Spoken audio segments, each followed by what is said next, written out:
everybody, and welcome to the newest indoor adventure in the Four Keeps, Dissolution Part 9, the finale of our current story arc. Today is January 10th, 2022, and you are loved. That is a very important thing that we like to remind each and every single one of our viewers and listeners at the beginning of each and every single one of these games. If this is your first time joining us, you can go to youtube.com/indooradventures to check up on all the VODs of each of the games that we have played up until this point, or you can go towards anywhere audio casts are made available for free. You can find us there under the same moniker. And speaking of things that are being made available for free, if you go to patreon.com/indooradventures, you can check up on our after show called Nights in the Courtyard, where we answer questions not only from each other, but also from the community. So if you have any questions for myself or any of these other fine folk, feel free to join us at our Discord. You can find the link in the Twitch chat to the side over yonder, or in the description of this video or audio cast down below. But let's say that you already support us on Patreon, you already support us on YouTube and Twitch and all of those other wonderful places, and you're trying to think to yourself, where can I go to help support this fantastic show even more? Guess what, buddy? I got your back. Quite literally, in fact, because if you go to indooradventure.redbubble.com, we got t-shirts, we got posters, we got mugs, we got crop tops, throw pillows, shower curtains, aprons, clocks, and we also have face masks. That's right, we have face masks with the symbol of Tiamat upon them, designed by our very own Cyberwolf 1201, where all of the proceeds of those masks end up going to help support Doctors Without Borders. So if you would like to help support a good cause, or possibly help support the show, you can again go to indooradventure.redbubble.com. That is indooradventure, no S at the end, .redbubble.com. But that is it for my opening spiel. So, hey RJ, who are you playing today? Hey everybody, I'm RJ, and today I'm playing Caelum, the Shattercod Wizard. We both go by he, him, and I'm basically a nuisance. I'm LBHackEmUp. You can find me at LBHackEmUp on the Twitters and the Twitches. I'm going to be playing Gwen, the Halfling Barbarian Fighter. We both go by she, her, and I am the Chaos. Hi, I'm Cyber. I use he or any pronouns. I play Arjhan. I just had the stream up, and now I don't. Now I don't remember what he is. He's something all right. He uses he, him pronouns. And I am the sick. Hey everybody. I'm Wings, also known as Danae Keener. I'm going to be playing as Coriander, the Elegant Paladin. They use she, they, and he pronouns. I'm she, her, and I am the tired. And I am the indoor adventurer, he, him, and I am the voice of this guy, the DM. Hello everybody and welcome. Like we said, today is a beautiful day for playing some Dungeon and or Dragon. It's the first time we've been able to play Four Keeps for the new year. The last time we played was on the 13th of December, so it's been a hot minute since we've been able to play this game. So let's give a friendly recap as to what has been going on in the land of the Four Keeps. As you may or may not have guessed at this point in your viewing stream, previously on this show, our heroes had entered into the Shadowfell, met with a variety of individuals, ended up meeting up with a character known as Lessinor, who agreed that they would help you infiltrate the Fortress of Memory, if in turn you were able to help them gain access to the Library of the Raven Queen. Upon entering into this library, Lessinor was able to gain a little bit of background knowledge as far as his whole quest being to find out who his parent was. You all then saw a crosscut of a building. Inside of this building, a series of dreamlike sequences unfurled before you, where you were then able to kind of go back through the history of the Raven Queen herself to her point of ascension, and a little bit thereafter, where you were able to then bolster up your forces once again in preparation for an oncoming fight. The last session that we ended up having was that fight, where you were all able to actually encounter said Raven Queen, and after a long and lengthy battle, you were able to defeat her after you had split her from the from this horrific looking creature who was the Raven Queen, but also the queen before, the Elven Queen known as Zarina. It was at that point that a series of events unfolded in which a magpie flew out of Cori's bag, dropped a gemmy into the glowing bit. There was a new Raven Queen that formed from the glowy bits. That was actually the Season of Death. Lesanor himself received the call of the Overbeing to take on a mantle of being a deity himself. And we ended last session with all of that transpiring, as well as, well, quite importantly, the Raven Queen in her current form now speaking with Cori to connect the Shadowfell and the Feywild together, to which Cori agreed that this is something that could be done. And the final vignette was Caelum wrapping his arm around Zarina, wings sprouting, saying, "Let's get our daughter back." It is to note that RJ has left his chair, so I don't know what he wants to do with that scene necessarily. However, Arjhan, there was a thing that you wanted to do at the end of last session, if you would still like to do that, which is... Oh, yes, I'm eating the bird. Yes, when we come back, Season of Death, the new Raven Queen is speaking with Cori, Gwen... Lesanor comes, and the camera just sort of like pans over, and Arjhan, you already have like this bird with you, just eating. It's not even a lot of calories. No, I don't think we've eaten the entire time we've been here. Are you okay? I'm very hungry. Oh, buddy. Hold on. Let me see. As she starts going through her bag to try and find anything. Do you want mayonnaise?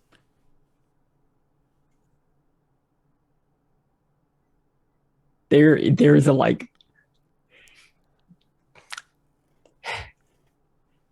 is so much conflict going on in Arjhan's head. I'm just gonna... Because he fucking hates mayonnaise, but he's so hungry. What about honey? Let's just resolve what we can here. Right. That okay, way buddy. We'll get you a sandwich real quick here. Okay, buddy? I hate this fucking bird. Turns to Lesanor and just like pats the back of his thigh like it's gonna be all right.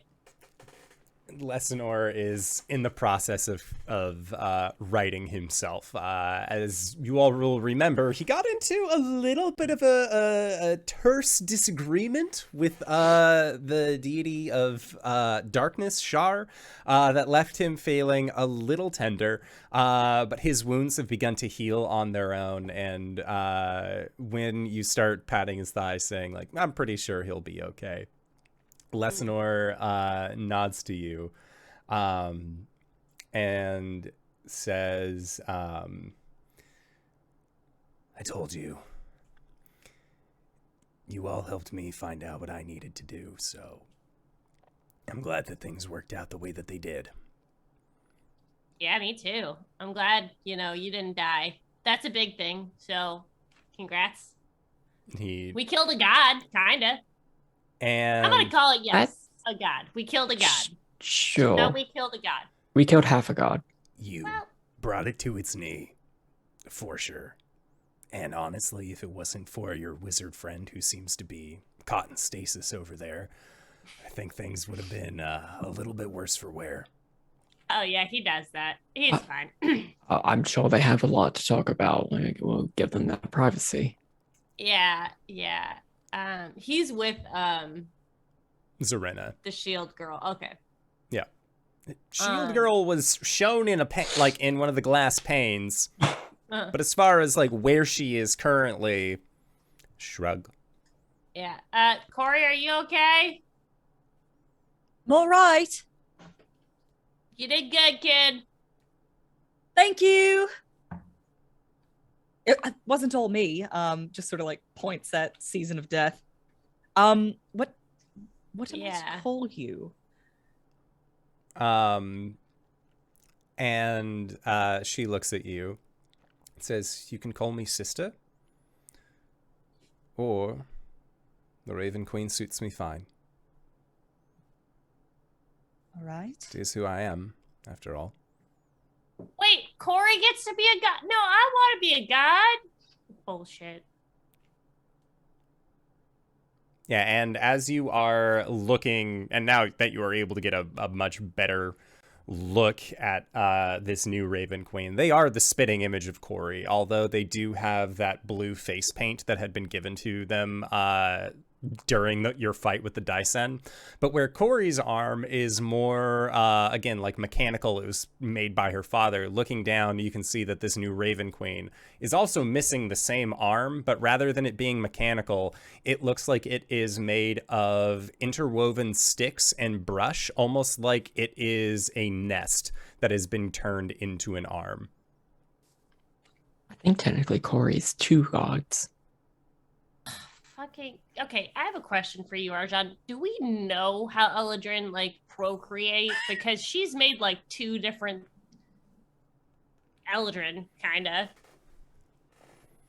And there was, I mean, I know where babies come from more than anyone, but like this seems fey fuckery. I mean, I have assumptions, but yeah, you're right. I also have a lot of questions. Hey, Cori, do Eldrin procreate like Goliaths with babies and stuff, or is it magic fuck? It's not magic fuck, but like. As far as I know, it's. Can we not have this conversation across the room? You reproduce by budding. That is what happened here. Well, yes, that's how I no. So, quick cut over to Caelum, who, if you will remember, at the end of last session, wrapped arm around Zarina and said, "Let's get our daughter back." And I believe you had wings sprout and you were going to like fly up. He casts a fly on himself, yes. Okay. And Zarina, when you do this, as you lift her up, she just sort of like looks at you and just, "I'm sorry, who are you?" She like puts her hands on you. And she also says, "If you're looking for my daughter, she's not here in this room." Hi, I'm Caelum. I am, I think, the reincarnation of Corvain. That would explain the looks. That would explain the looks. Where is she? Rightfully, I don't know. She would, though. And she points down towards the new Raven Queen.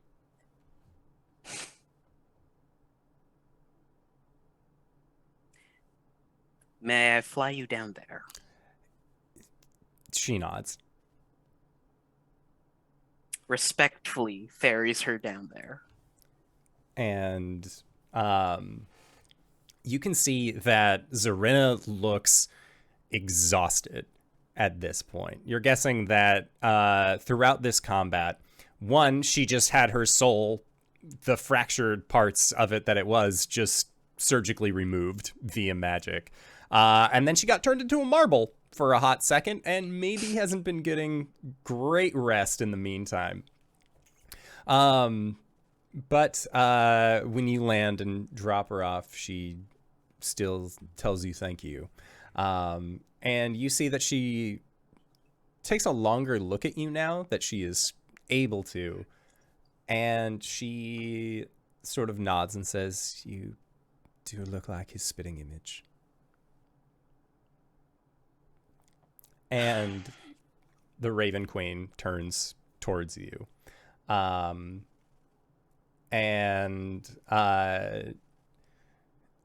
says, "I'm guessing you will want your family returned to you. I do apologize about everything that's been happening here to you." Well, you know what? Let's just say we took care of your better half and call it water under the bridge. She nods. And then she looks at you, looks at Zarina, looks at Cori, as well as Arjhan and Gwen, and she says, This room has been isolated for too long, I think. And I feel like it's time that it returns to the rest of the castle. Don't you? And with that, she takes her sword, which again is made of what looks like coalesced black raven feathers, and she will run a hand across it, this nest hand that she has. And when she does, you can see that vines and twigs begin to wrap themselves around the blade, and she almost creating like a sheath. And then she sets it down and then pulls the blade out. And when she pulls the blade out from this wooded sheath that she has created, you hear there is a sound of stone setting once again. And behind each of the banners that are hanging within this room, you can feel what would be a breeze coming through once again. And she says, now that this has returned to the rest of the castle, first things first. And she motions with her hand, and when she does, you can see from the shadows what appears to be a cage form. And inside of this cage, you can see what looks like a young girl wearing a hoodie that has like little owl ears coming from it, and she motions with her hand, and the gate opens and then dissipates, and Amaris, now standing there, runs up to you, Caelum, and she wraps her arms around your legs. As she runs up, Caelum's gonna scoop her up and hug her. And as you are hugging her, there is a, like, it is the calm, broken voice of somebody who has been in the dark for too long and has now been freed and shown a light. And they say, I did everything that you said. I was strong, and I was really glad that I was able to see you again, and I was so scared, but I just wanted to try and be. And she just like buries her head into your shoulder as you can just feel like tears onto your shoulder. You did a good job, Amaris. I'm very proud of you. And thank you for hanging on for as long as you did. And she nods. And she like pulls her head back, and you see her lean in. She says, "She's not still here, is she?" And she sort of like looks around the room and then looks over at the new Raven Queen. And like you can see, like you can feel her tense up. No. The Raven Queen before was bad, and we took care of her. This is a new Raven Queen. She's good. And this Raven Queen looks towards Amaris and nods. And Amaris again sort of like shirks back, and then looks over your shoulder again, and she meets eyes with Zarina. And Zarina says, "Hello, do you know who I am?" And Amaris sort of like you can feel her tighten up a little bit pensively, and she says, as approaching, "You may not remember me, but I've known about you for a long time. Your name is Amaris, right? Father and I gave you that name. My name is Zarina, and it is a pleasure to meet you, little princess." And Zarina bows towards Amaris, and Caelum, you can feel Amaris just like tighten up a little bit, but then when she bows, Amaris has been trained to also like kind of give like a gentle bow back, but like it's over your shoulder, and she's a child, so it's more of a just like a quick head nod. And when her head nods, just like a lock of her reddish hair comes out as well. And Zarina then asks you, Caelum, or rather towards you and Amaris, may I? You'll look down at Amaris. And Amaris, not really sure what this is meaning. Amaris, your mother has been looking for you for a very long time. And she looks at you and then looks over to Zarina, and Zarina, you can see, kind of like gets down onto one knee and just like opens her arms up. Caelum will set her down gently, rub the top of her head. And Amaris will walk into Zarina's arms. And little child arms into a hug, and Zarina just like one hand cradling the back of Amaris's head, the other's just holding her, and you can see that she gets just the biggest expression of joy upon her face, seeing her child safe. Caelum lets out a small sigh, turns to the Raven Queen. Speaking of family, have you seen my father anywhere? And she, like, you can see that there's like, she kind of squints, tilts her head to the side, trying to think. I have memories that are unaligning at the moment, but if they are your father and they are here, then I can bring them to us. Thank you. And she reaches out and places her more flesh hand rather than like bird's nest hand onto your shoulder. And she says, or she asks for you to close your eyes and to picture your father. He'll do so. Okay. And the rest of you see that in a flurry of raven feathers, a figure who looks very much like Caelum, although like older in the face, emerges from those raven feathers, and they look a little worse for wear, to say the least. Like, they look like they may have been hunted down by a pack of angry were-ravens at one point and then held prisoner for a hot second.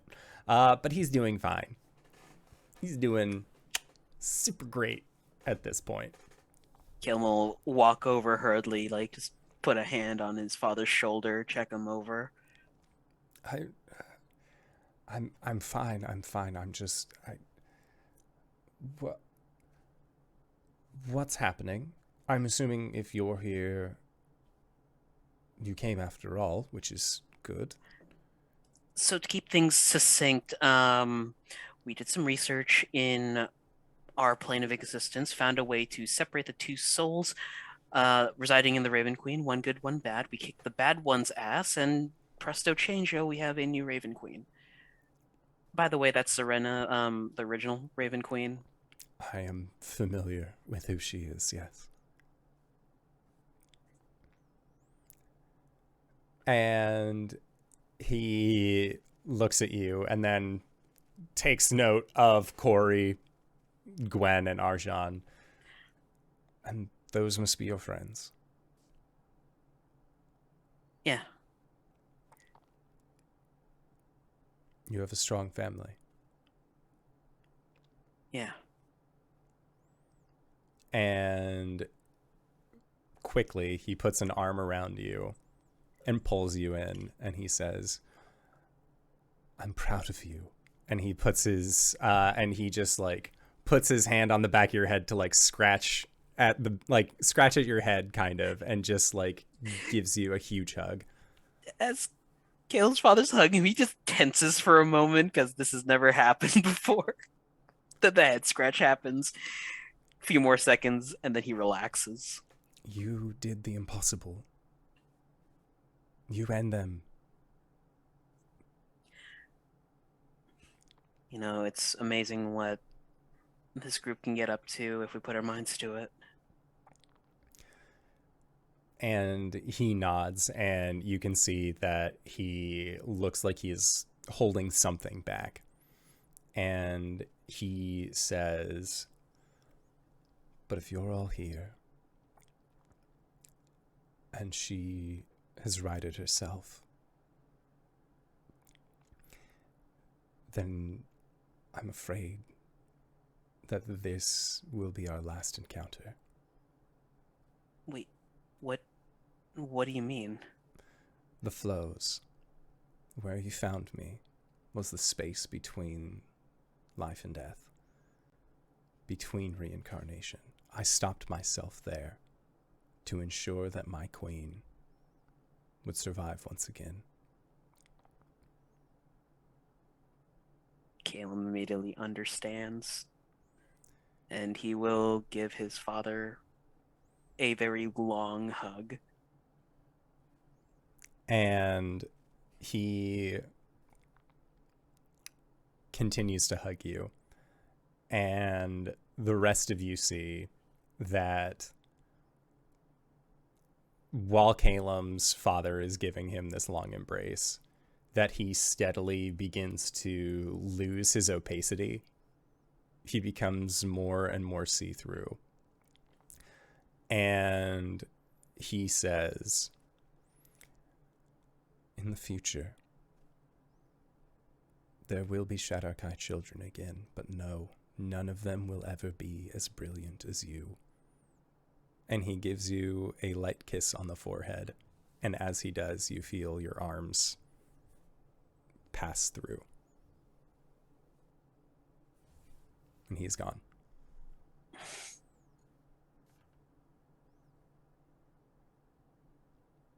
Caelum will watch the after wisps of his father.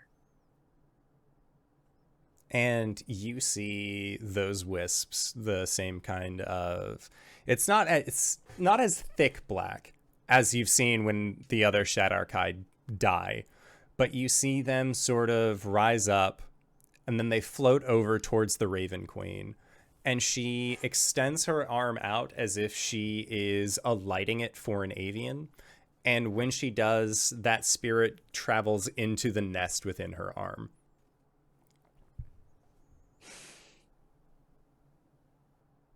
Caelum turns and approaches the Raven Queen.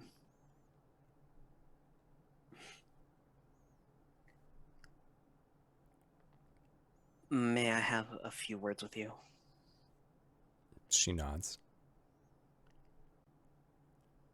Are these words better spoken in private? Although... Just a small request. Hmm. I know we might have not had the best of histories,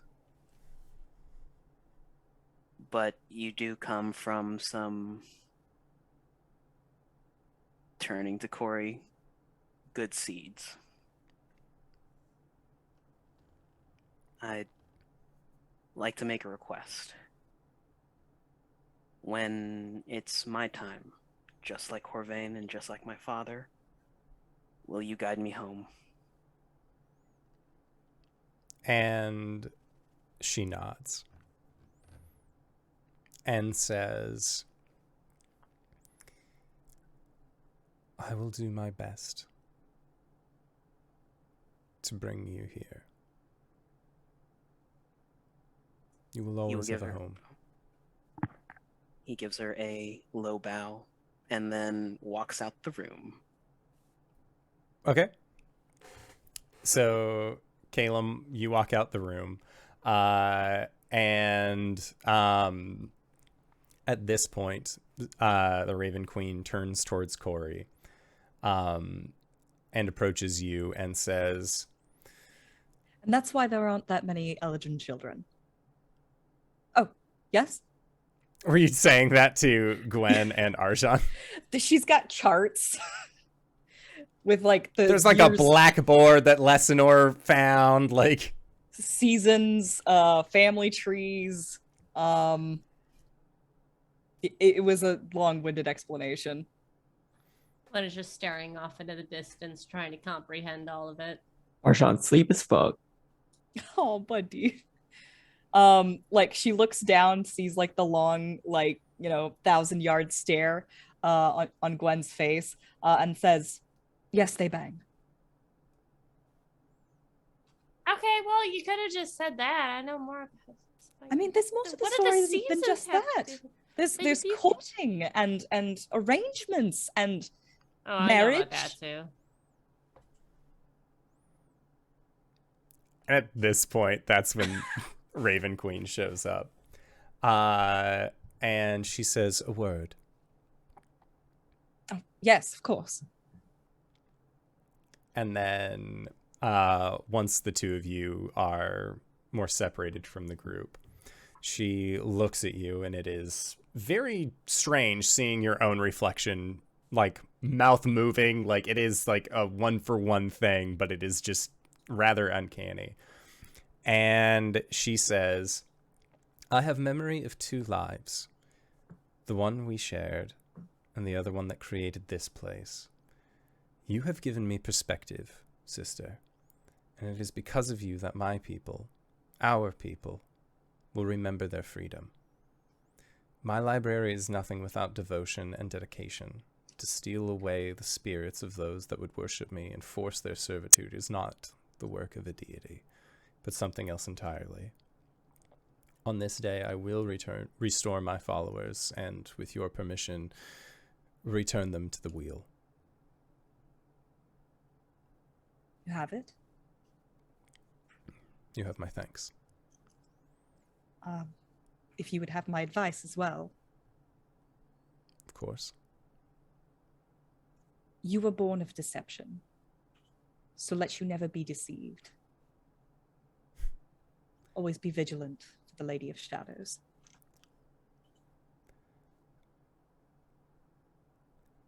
She nods and says, I will be on the lookout for her presence.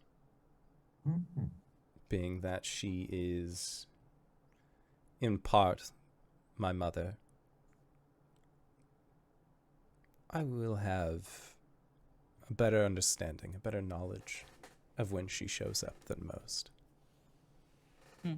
There are those that would cry her name in this place, but between myself and the Signor, she, nods towards Lessinor. I assure you that she will have no easy footing here. Excellent. We should be sure that no one is left alone in the dark. She nods.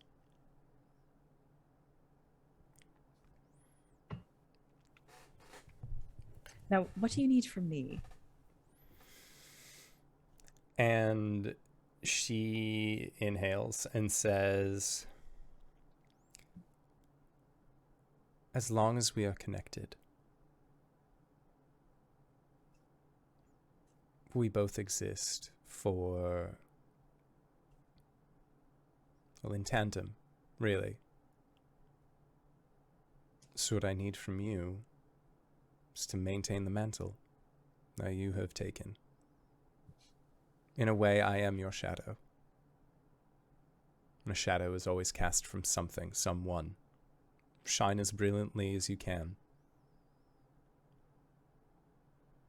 There are those who follow you, and there are those who have followed you who have in turn begun to follow me.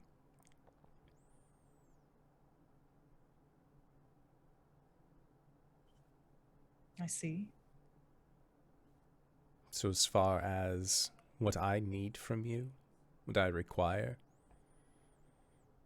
you've already given it to me. Keep yourself safe.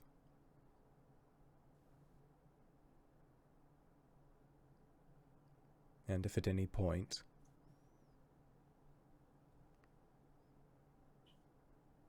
the third goddess seeks you out or you encounter her, remember that I am not far. The third goddess? In our grouping, she says, between the two of you, there are those who follow you. There are those who follow me. And then she makes a motion with her hand, and there is an image of a spider that is held above it. And there are those who worship the one below. I see. I'm sure I'll let you know if she makes an appearance. She nods again. In the meantime, I owe you and your group a great debt. Will I be able to call on you in times of need? She nods and says, I'm also of the understanding that when you sought out to restore me as I was previously, you had a request in mind. Confer with your party. I will send you anywhere that my powers are allowed. I see. When she says, restore me as I was, I think that like Cori's mind goes a completely different direction. You mean like us? And then she realizes what she actually means and just sort of like nods like, yeah, no, definitely. That's exactly what I thought. Shrug. I will confer with my companions. Okay. And she nods again. And then she walks over towards you, Arjhan, and you, Gwen, and says, thank you for your patience in all of this.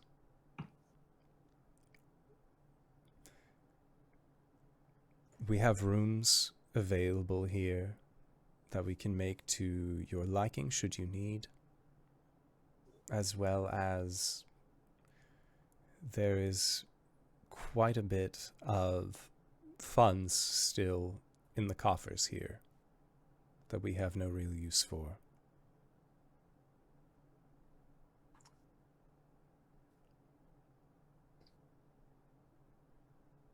Love that. Do you also have food?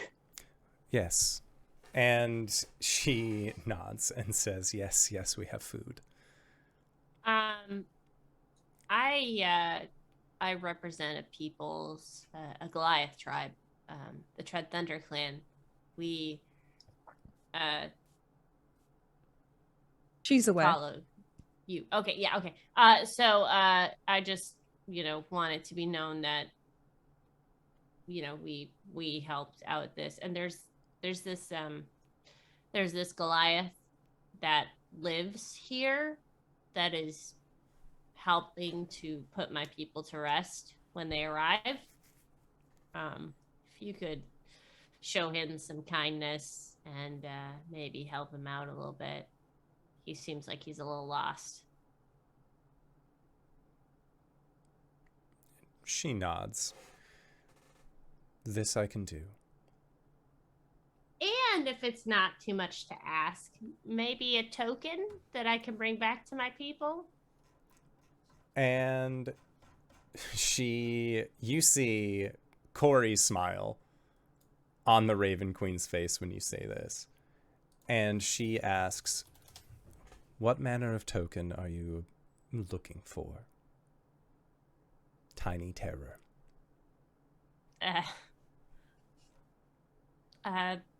A feather. And she nods. And you see that she kind of flourishes with her hand and creates one of her own feathers from this. And she hands it to you. And Gwen, Nice. when you take the feather in your hand, it begins to glow. And with this twilight purplish energy, and then you see it dissipate and it falls into your hand. And as it does, you can feel a strange, like, scratching sensation upon your back where your chieftain's tattoo is. Mhm. You get a boon. Gwen, you will beautiful gain bastard. the Blessing of Health. Your Constitution score increases by 2. What? How the fuck did you have? You did not have that prepared. I did, There's- actually. Oh my god. I just didn't have to do it in an unceremonious way. You asked for it, and so I just had it prepped. Oh my god. So the blessing of what? The Blessing of Health. It's under Supernatural Gifts. I'm not sure where that is. Cyber might be able to help you out on I'll that one. find It is not on there. Okay. You will just need. What are the effects? The effects are your Constitution score increases by 2 to up to a maximum of 22. Oh my god. So Yeah, you your can- max You can increases. just bump that up. Yeah, it's not there yet.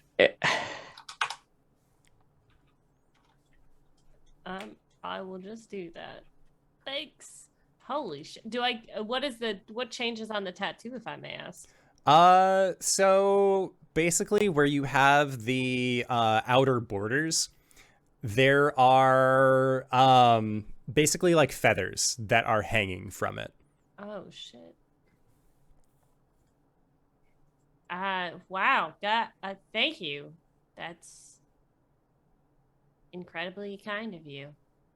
And she nods and says, I would like to be known for being a little bit more kind than my predecessor was. Yeah. And, I mean, if there's anything that you need from us too, just let me know. She nods. Gonna go over to Lessinor and be like, oh my god. And he just sort of like nods, and like you can see that he's like he was watching very intently to the Raven Queen doing this. And when you come out, just like, check this shit out. He's like, yeah, it's nice. Thanks. I've only been like, I mean, she looks like Cori. I've seen like a really attractive god. I've seen a couple gods. But like, I kind of had a moment there. Like a little fangirl moment. I don't usually do that. And he just sort of like shrugs. Sorry. I'm just processing. So far, I've met 2. Well, 3, I think. Stabbed 1. Nope, stabbed 2. Yep. You're on par for being with what I got too, so And he when we get you back to the material plane, maybe we'll meet you some more. I'm not going there. Oh, come on, you should at least come visit. And how exactly would I get back? Magic. All right. Okay. And Gwen doesn't know. She assumes that everyone else knows. And it is at this point that Zarena, still with Amaris, ends up standing up and walks over towards the Raven Queen near the group that is still here. And she says, I heard that there was mention of food. Real food that is going to be had in this place. and I cannot express how hungry I am. And there is that, like, trident tooth just like that, like, comes from her stomach, and she says, I have not been eating my own meals for the last several hundred years. It tends to make a body a bit famished, but we can at least get that taken care of first and foremost. And Caelum, you have walked out of the room at this point, correct? Yep. The Raven Queen says, if you all will go to the feast hall, or would like for me to send you to the feast hall so you don't get lost, we may have a true feast. Does this sound agreeable to each of you? Arjhan is just like furiously nodding his head.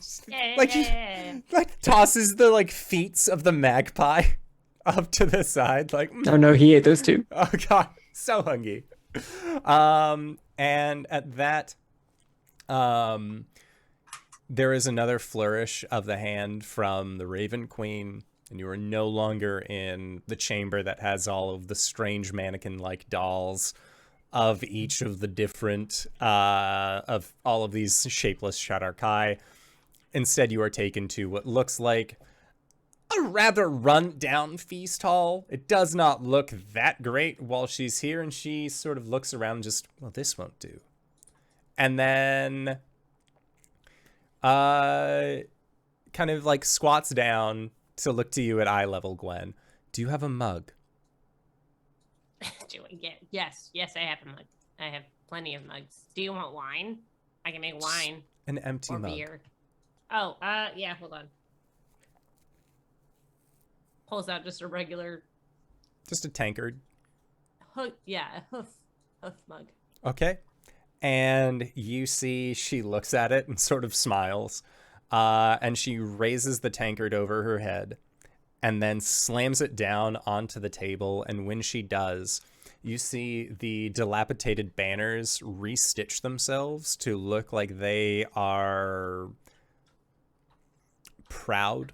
Once again, it's very difficult to see cloth looking proud, but in this moment, you can tell these things have been in disrepair for so fucking long. It's like the end of Beauty and the Beast, where like everything gets beautified in like a quick moment of just this slam of the mug. But as she does, you see that the mug just like turns to like this golden essence that then seeps into the wood and sort of washes this room over until it reaches a fireplace at the end. And inside of this fireplace, you hear a popping noise, a crackling noise, and there is warmth in this building for the first time in who knows how long.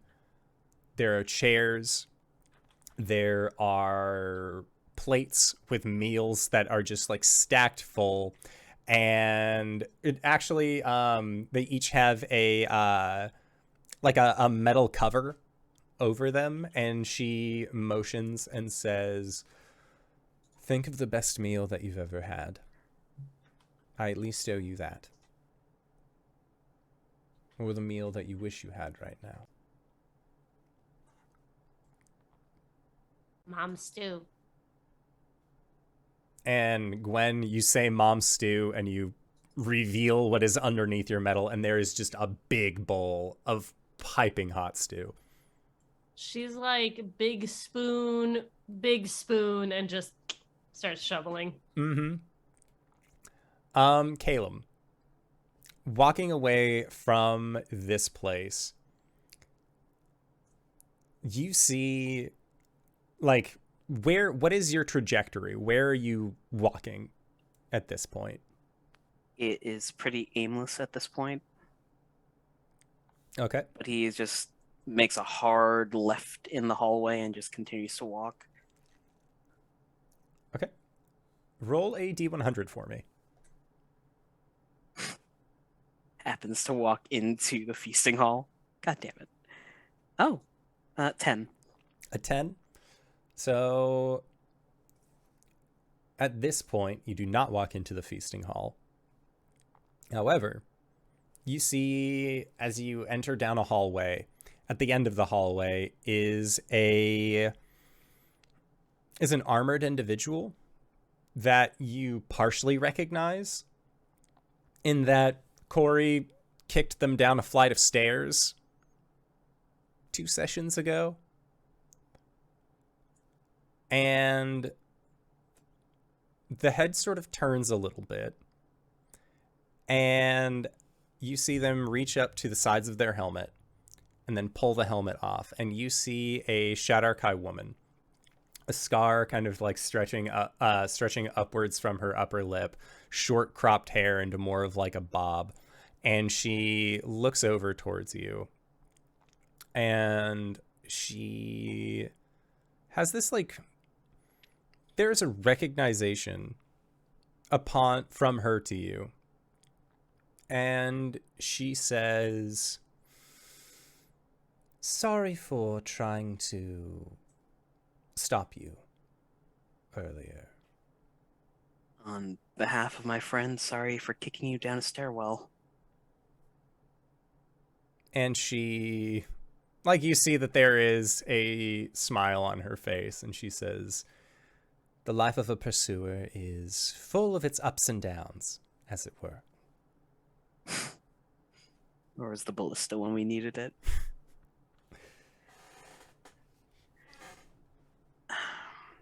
Well, good news being, I doubt you're going to have to be pursuing us anymore. Not on the Queen's orders, anyways. Does this mean we have a bit of a problem then, or am I free to walk these halls? I'm more curious as to what my son's been up to.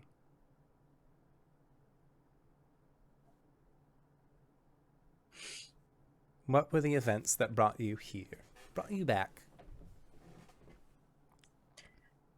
Well, many trials and tribulations on the material plane. I died several times. Died several times and you didn't find your way home? Pity.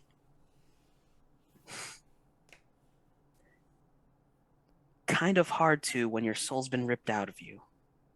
I can't pass on.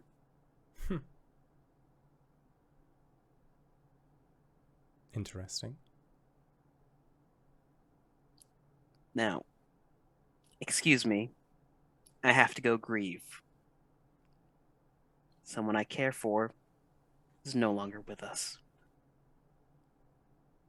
Was it the orange-haired one, blonde, or the scaled?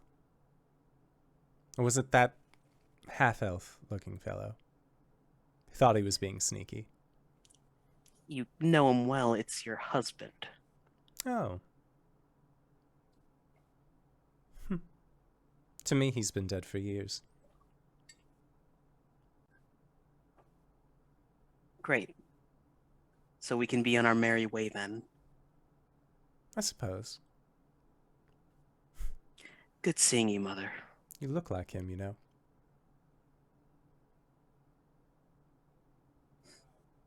Strong. If you ever do find your way back here, I'll be waiting.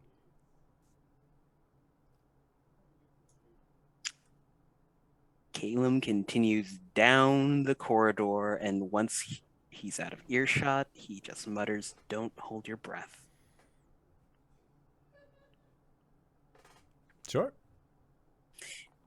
Then he finds a nice quiet corner, sits down, draws his knees up to his chest, and just closes his eyes for a while. Okay. How long do you wait there?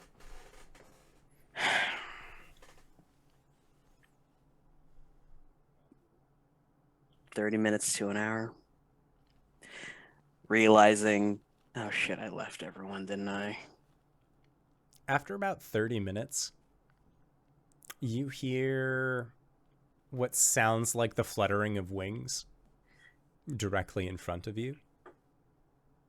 But it is not a aggressive sound, if that makes sense. And when you look up, you see crouching down is the Raven Queen. And she says, I thought I'd lost you for a little bit. You seemed like you wanted to be alone, but there's food, warmth. You know, I don't really eat anymore, right? Are you familiar with food for the soul? Good company is rather filling in that sense. I think if it's the one thing that you and Cori have in common, it's poor choice of words. And he just cracks a small smile. And she extends her hand down to you. He'll accept it. She stands you back up and will escort you to the feasting hall. And when you get into the doorway, Caelum, she's not behind you. She's not leading you. She's inside this feasting hall. And it looks like she's been here, like, speaking with your companions. You're in her lair, bro. She can do whatever the fuck she wants. Meanwhile, in the food halls, Gwen had her mom's soup. Arjhan, what's the one food you wanted in this moment more than anything? It is a very large bowl of fried beef and rice and what the blood hunters would have considered good enough servings of vegetables, which is not nearly enough, but over seasoned with so much pepper and like egg on top. Nice. A very big beef and rice bowl. Hell yeah. Here for it. Except there's like 4 empty ones by the time Caelum gets there. Yeah, they're just stacking at this point. And Arjhan, you've been told basically, like, once you clear your plate, if you just like remove any kind of like extra plateware, put the lid back on, pop it open, more food will appear. It's limitless. Arjhan's got to be like, what, 350 pounds? He's a big boy. He's a big boy, and he has not been eating. So he's got a calorie count to catch up to. All right. And Cori, what are you eating? Pink Dad's Fey Bloom dumplings. It's a steamed dumpling. Some of them are pink and some of them are purple, but they're all delicious. Okay. You can see that Zarina, under her plate, also has like a very exquisite elven dish. A lot of leafy vegetables that have kind of been sliced up. It looks like it's just a very, like a hearty salad almost. Amaris, it's just like some bread. Like, that's all that she wanted was some bread. Like, have you ever seen that kid at a restaurant who's just like, I just want bread rolls? Like, that is Amaris in this moment, where, like, she just wants to eat as many bread rolls as she can fucking muster into her mouth. Nights in the courtyard. And Lesnor, when he's, like, looking at all of you guys, and you're, like, unveiling these delicious foodstuffs and, like, getting this all done, he's sort of like, you can see that, like, there's, like, a little bit of drool that's coming out of his mouth as he's getting hit with all sorts of new smells and flavors that he is unaccustomed to. And he's the last one to reveal his. And when he pops open his plate, it is like a Thanksgiving Day plate where there's like a little, like 1 or 2 of the Feywild dumplings. There's a little bowl of Gwen's soup. There's a little container for this like beef and rice bowl and a small salad off to the side. Like, he literally just saw what you guys were having. We're like, that looks fucking good. I'm gonna try all that. Like, and you can see like he like first like beef and rice bowl, and like his shoulders like slump a little bit, and he has to like steady himself in his chair.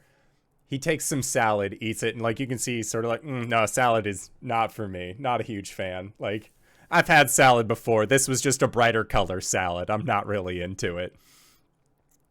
Like, tries one of the buns, same thing. Like, it looks like you are watching this man like recover hit points and years of trauma by just eating some like your guys' food. And then by the time that he gets to like Gwen's mom's soup, you can see that it's like takes a sip, sets the bowl, like sets it down, takes another like sip from a spoon, and like Gwen, you hear like the wood sound of something from his side, and he sets the spoon down, and he just puts the bowl up to his face and just pours backward. Like that's all that he wants is this stew. And when he sets it back down, you can see that there are tears on his face. If Caelum gets a courtesy plate, he'll slide it in front of Lessinor, and it is a very nice falafel wrap. And Lessinor just like looks at you like, what is this? It's vegetables, but better. Grabs a hold of the falafel wrap, just smells it, and you can see that he's just has that like, oh, fuck, like when you're like really hungry or you just haven't smelled like the good in a while. And you can see he takes that first bite, and then like it's like he has to like open mouth bite a little bit because there is steam currently coming out in between bites. Like it is too hot for what he is trying to consume. He does not care. He's super into this. At least put some white sauce on it. This is like the opposite of custard damage. Yes. No, he is like both he and Arjhan are getting fed today. And as the dinner is kind of winding down, Zarina will ask you, Caelum, why you aren't eating anything.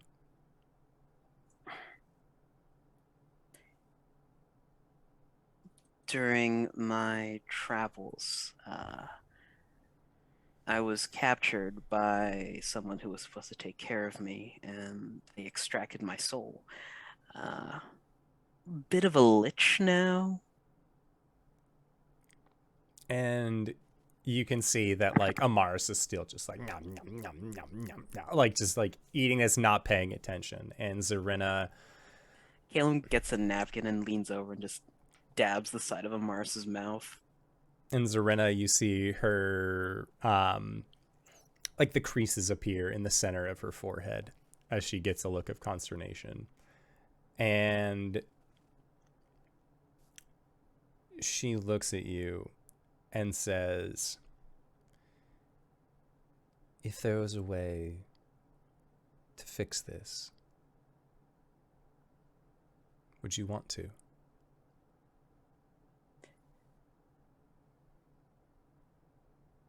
He takes an audible breath in.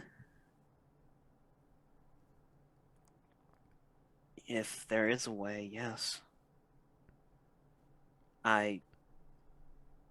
With this condition, it's never felt like I've been on an even playing field with everyone else. Diving in recklessly is something that was natural because I could come back.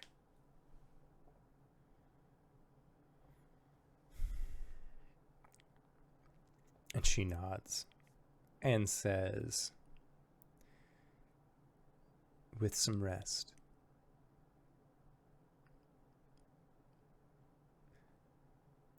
I still have enough power from when I ruled the kingdom that I could make you right if you wanted. I could, to use your words, level your playing field for you. But it has to be your choice.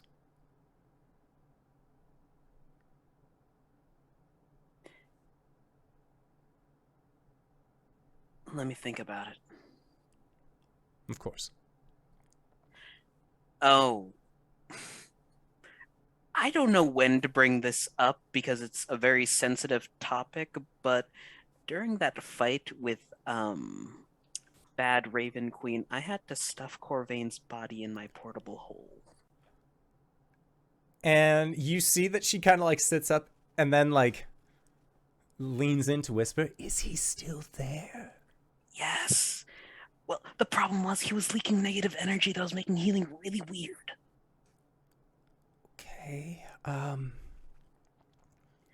Is there like a panic room we can try and extricate him from just in case things have gone like south? Conference room. Thank you. Oh, do those work now? By the way. The Raven Queen will nod. All right, yeah, conference room should be free. I think there's a stand up in like 7 minutes, but you should be fine. Okay, cool. Amaris, sweetie, please behave yourself. Listen to what Arjhan has to say, if anything, or Gwen. Your mother and I will be right back. And she just sort of like, Goddamn tribe, and he can't be trusted with a child. It's fine. Oh, you're much better with children than I am. Yeah, that's what I'm saying. and like as soon as you say that, Caelum, Amaris comes over to you, Gwen, and just says, "I want to eat a stick of butter."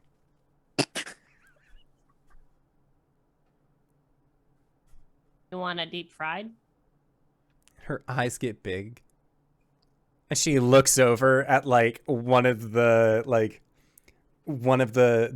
plates, one of these magical trays. Yeah. And she like puts her hand on it. I feel like this is being presented as a bad opinion, but this is exactly what the hunters did. I mean, she's got to make her own mistakes, you know. If she throws up, it's on her. She opens the container, and there is just like, it's just a stick of butter. Yeah, just a deep fried butter. Caelum, you're going into a conference room when Amaris is like whispering to Gwen about what she wants, and you see like her hand like come up onto the tray. That can't be good. Slowly closes the conference room behind him, opens the portable hole in the floor, and peeks in. Yeah, you see all of your stuff, and resting upon it is a corpse that you threw in there. A very large grimace across his face. Oh, boy. And Zarina, like, when you show this, there is not even a moment of thought that goes along with her. She enters into the portable hole and goes over towards the body of Corvain, and she like tilts him over and just begins running her fingers through his hair. And speaking in Elven, she says, "I'm home now." She's home now. She's safe. And you can see that Zarina begins tearing up. And she says, still in Elven, "You said that you would find me. And you did. You can rest now." And as she says, "You can rest," and continues stroking his hair, that is where we are going to go into our break for the evening. We're going to try and be back in 10 to 15 minutes, so don't go no place unless it's to grab a food, grab a drink, grab a friend, or possibly go to indooradventure.redbubble.com, pick yourself up something nice. And we'll see you guys shortly. All right, everybody. See you soon. Hello, everyone. We have returned. What, RJ, what is that? What is that? He's biting in the middle of biscotti. It's a biscotti. Are you making a mess? Butter for a second. Oh. Yes, he's making a mess. God, a fucking. No. Oh no. Oh, Honey, we gotta work on your gag reflex. that's No, it probably- looks like his gag reflex is fine. Can you do Anyways, some hello Twitch? everyone, and welcome we have returned to our game. There is a moment inside of the conference room where Caelum and Zarina are both there with the ever-loving corpse of Corvain. Outside of the conference room, a young girl is asking to just eat a stick of butter, and Wine Aunt Gwen seems like, yeah, fuck it. I know how to raise kids. This is fine. Is new Raven Queen out here? Yeah. She seems to just sort of be like sitting at the head of the table, just watching you all eat. She seems very, very pleased at the turn of events. Cori's been trying to get to know her. Now, before we get too caught up in, well, it might be a bit too late for me, but before we get too caught up in like the feasting and celebration and everything, we actually do have a bit of business to talk about. And Yes, we do. Raven Queen just like kind of like stops the conversation with Cori, and then looks towards all of you that are still present, and says, yes, I kind of expected that it wasn't all going to be, well, feast halls and sleeping it off. In a way, I've traveled with you all for, well, as long as she has. She, like, motions it with a thumb over to Cori. Cori's got this stuffed with dumplings. It's still hard for me to figure out where the separation actually happened. And honestly, after one of us got replaced for a little bit, without any of us noticing it, I honestly just think it's better to just recap anyway. Our ultimate goal is to defeat Caius, to seal him away. And in order to do that, we need to know his true name, which only Orcus knows.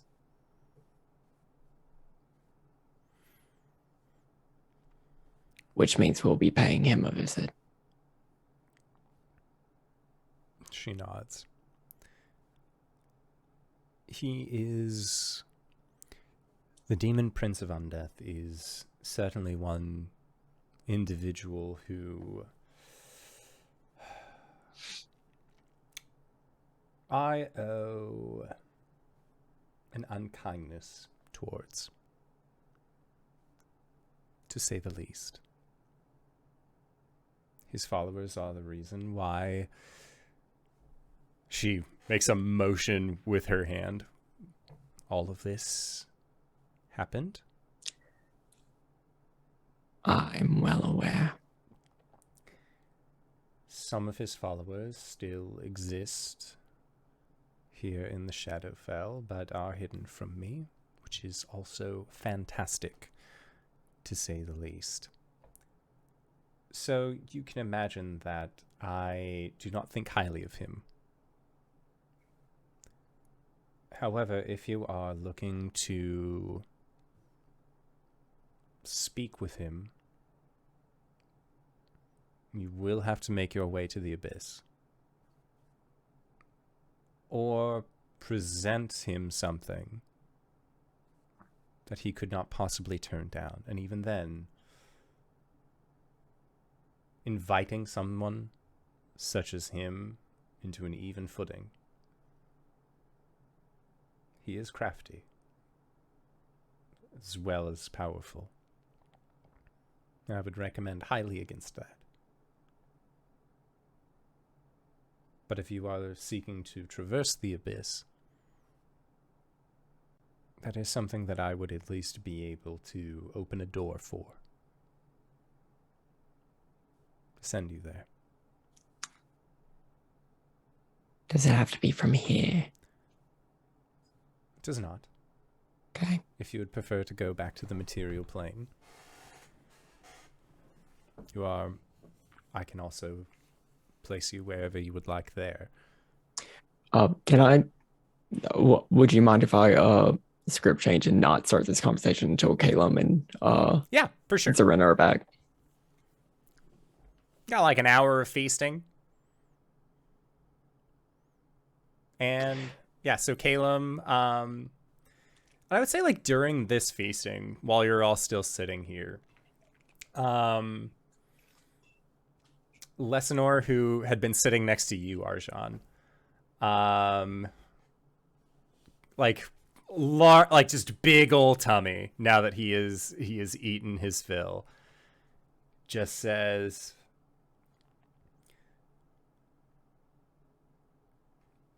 when I first met you all, you seemed like you knew how to hold your own, more so than the rest of them.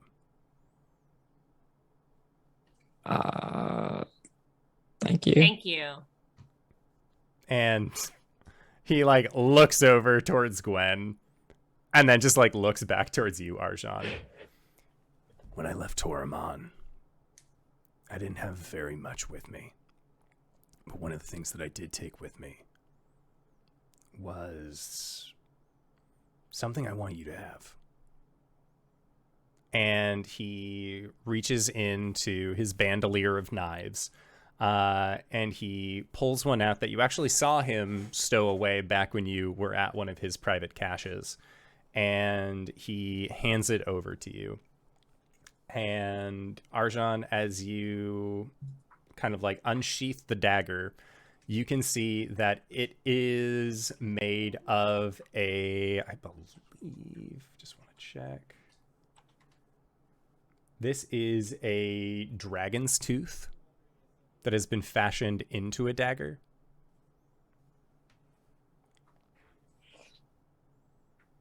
Whose is this? And he shrugs. I'm not sure.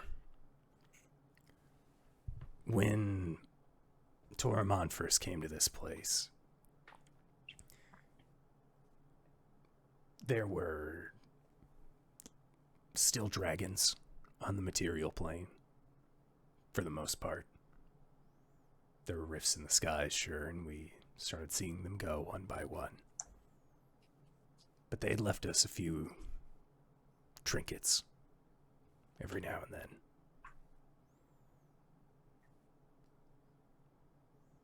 This is one of them.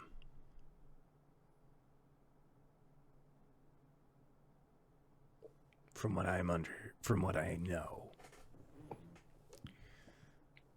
this weapon is more akin to doing solid damage against those that would try and stop a dragon from doing what they're doing. Mechanical benefit: any enemy of the cult of the dragon ends up getting, you get a damage boost against them. Oh, so it's just the okay. Yeah, it is that dagger. Okay, it's rules is written. Rules is written on that one. And he then says,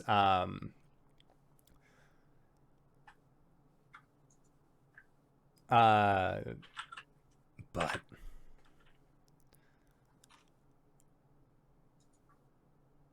there is something else that I wanted to help out with, in a sense.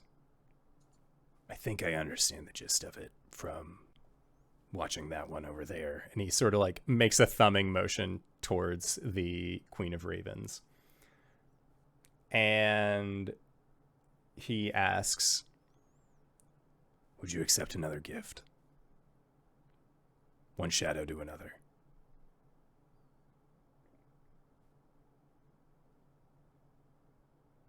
Of course. And he puts his hand onto the table and makes a drawing upward motion. And you can see that there is a little bit of strain as he does this. But what he creates is it looks like a necklace. It looks like a small black dragon figurine. And he has a little bit of like, like there's some exertion on his brow, and you can see that his tummy, once bloated, has now kind of like leveled out. Like he used a lot of the energy he just consumed in order to craft this for you. There's a look of concern. And he breathes deeply for a little bit and just, I'm still getting used to this whole thing. Finding out who my mother was. Hearing that voice. But I think I have an understanding. Now, anyways.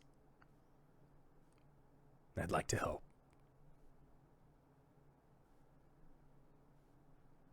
Or at least repay.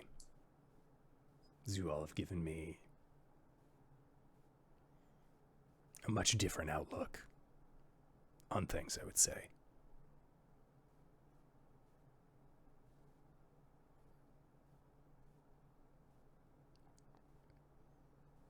Do you take the necklace? Yeah. And when you take it into your hand, very similar to how the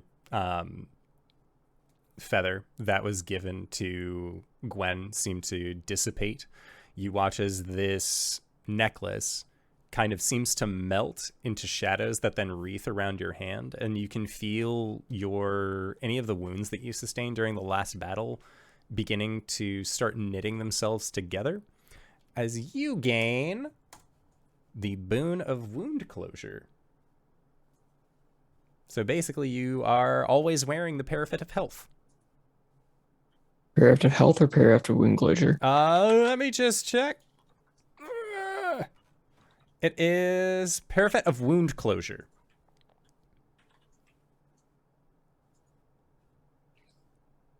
So you stabilize whenever you are dying at the start of your turn. In addition, when you roll a hit die to regain hit points, double the number of hit points it restores.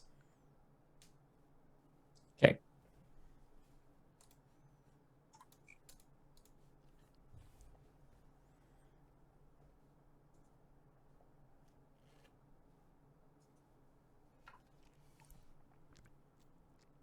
And it is at this time, Arjhan, as you gain this boon from this new begotten deity, that is when your conference room door then opens, and Caelum, you and Zarina exit. Are you keeping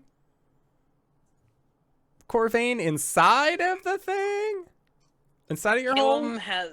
Caelum has draped his cloak of the Archmagus over Corvain to cover him, and he's carrying him out. There looks like confusion, I would say, from Raven Queen and Lessinor. Arjhan, Newell says he has a stack of papers for you to sign. Caelum starts walking away.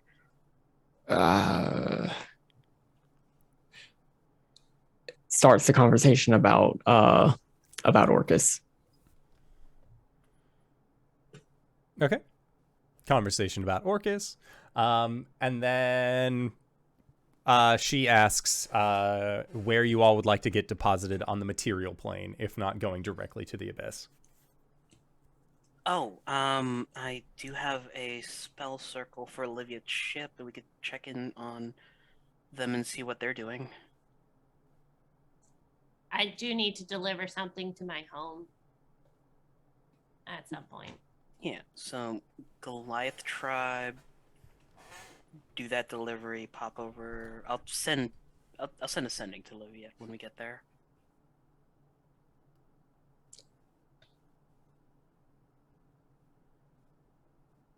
I would like to drop some things off at my house. Yeah. Take a small breather before we plunge into the abyss.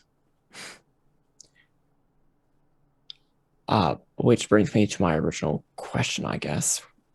Any advice?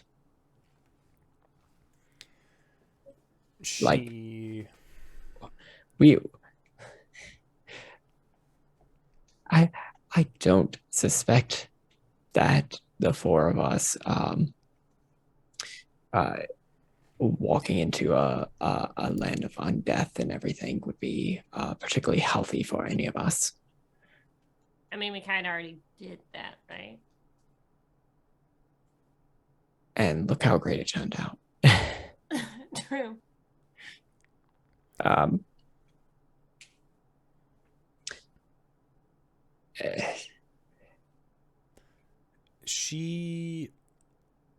The Raven Queen, sort of nods and says, Orcus holds a grasp over undeath itself. So you may have difficulties there, obviously, if you are either averse to the dead or you yourself are among their numbers. She kind of looks in Caelum's direction. If you do decide to go in as you are, know that Caelum may have a bit more difficulty going up against Orcus versus becoming quite a powerful commander in his army. He has a way of corrupting.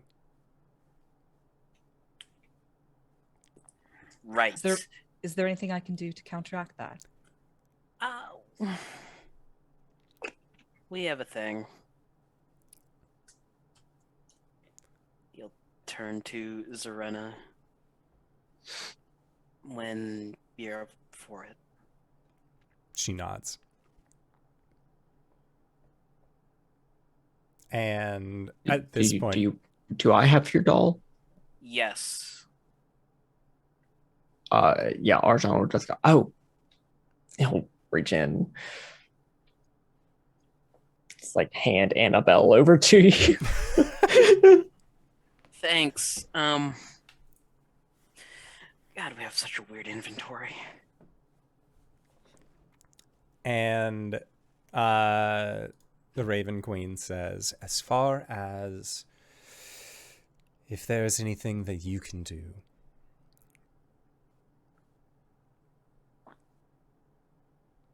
you are already in fine shape, as it seems as though paladins are rather good at making the undead turn away in fright.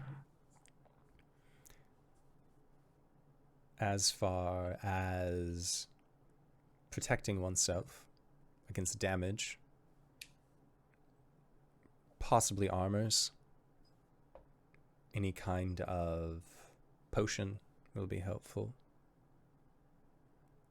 If you're looking for my blessing, I am able to bestow some necrotic resistance to my followers.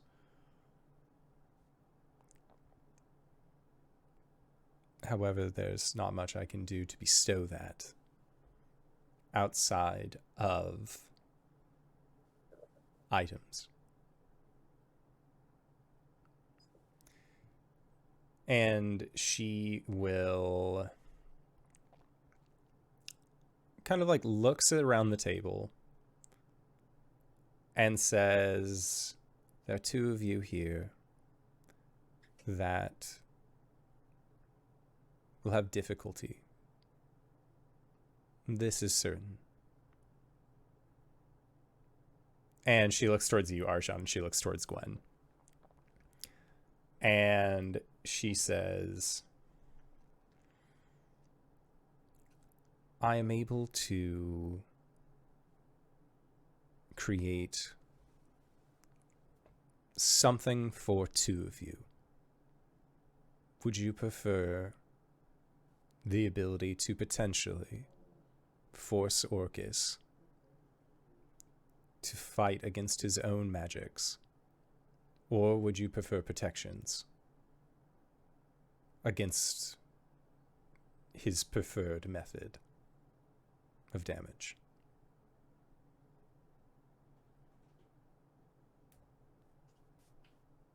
mean, Care to elaborate on that first thing? yeah, that was a bit cryptic. Mechanically, it's just taking away his resistance or immunity to. Mechanically, this would be for the party to decide. Although these items are being bestowed upon Gwen and Arjhan. A ring of spell storing, or a ring of spell turning, sorry, where if you save against a spell that is being used against you and you roll a 20 while doing it, that spell flips and is turned on the caster instead, as long as it's below 7th level, or 7th and below. Or a Scarab of Protection, which is 12 charges and you can use to just neutralize damage as it's done to you. Both require attunement, don't they? I believe so, actually. Let me check. Scroll. Yep, attunement and attunement. What's our time frame? Because if Olivia hasn't reached where she needs to reach and we're doing all of this, maybe I can do something at the Dragon Forge. If you are What's the something? Well, Gwen has that armor of fire resistance. Yeah. If I could manage a way to fuse that with, convert the energy type to Orcus's preferred energy type, I assume negative, and then infuse that with whatever the Scarab has going for it, you could have a one-stop shop for protection. I mean, if you're offering, I would take protection. I mean, I got some cool stuff, but if we can specify, then I think that'd be better.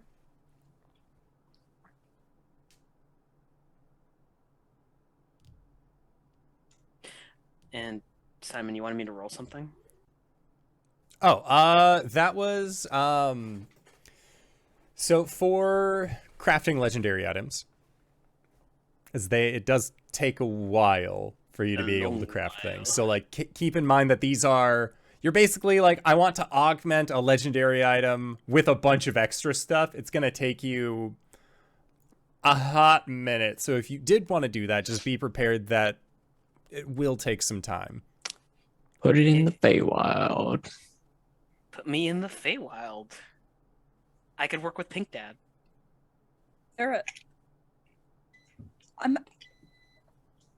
Microwave time machine, Nights in the Courtyard. Hot tub time machine, Nights in the Courtyard. Oh, speaking of the Feywild, there might be some people here in the Shadowfell that wish to relocate. Cori, do you know the status of any of the Winter Eladrin? Good question. Do I? Make status of like the ones that Like, left have they the Isle came of back? Winter. Yeah, have they come back to reclaim the Isle of Winter? They were, because Cori was gone for a period of years previously. During that time, a particular ancient red dragon took up residence in the Isle of Winter to keep it from permafrosting over again. That's right. As well as there is a Caelum, kind of Caelum in training, but like doing his heckin' best to make sure that the Isles take care of as well. Winter Eladrin are making their way and do live there now, but it's very sparse. It's kind of like a that like a island Greenland was, situation, I want to say. Yeah. That island was very sparsely populated to begin with. In reality, there was only ever one village that was there, and it was on like the closest corner to the rest of civilization. And pretty much anybody else on there would be like a hermit. A hermit or your researchers that you sent towards the lost city that you ended Yeah. up discovering. I was going to mention that. There is that lost city there. And Cori put together a contingent of researchers to go up there and basically recreate the thing. Yeah, I was gonna say if that lost city needs some people, there are people that need to be moved.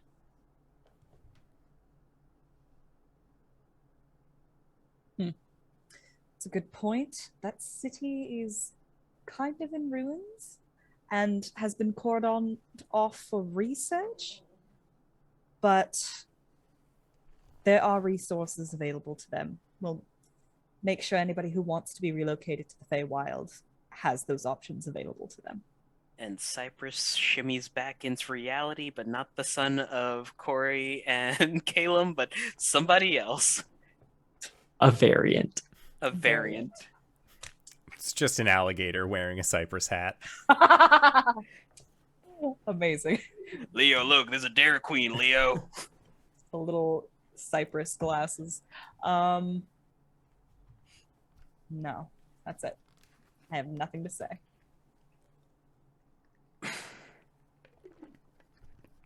So you last know, anyways, that Oliviette, it was going to take about like a month and a half to travel to where she was going. All things considered, she's been out at sea for maybe like a week since you guys left her, because you've been in the Shadowfell for a hot minute here, because you haven't really gotten much rest. I think in all things considered, you've spent like 3-4 days. Yeah, 3 days going into your 4th day here. It's been action-packed. Right. It will take me a bit of time to get the necessary research and materials together to make these changes, but it's doable.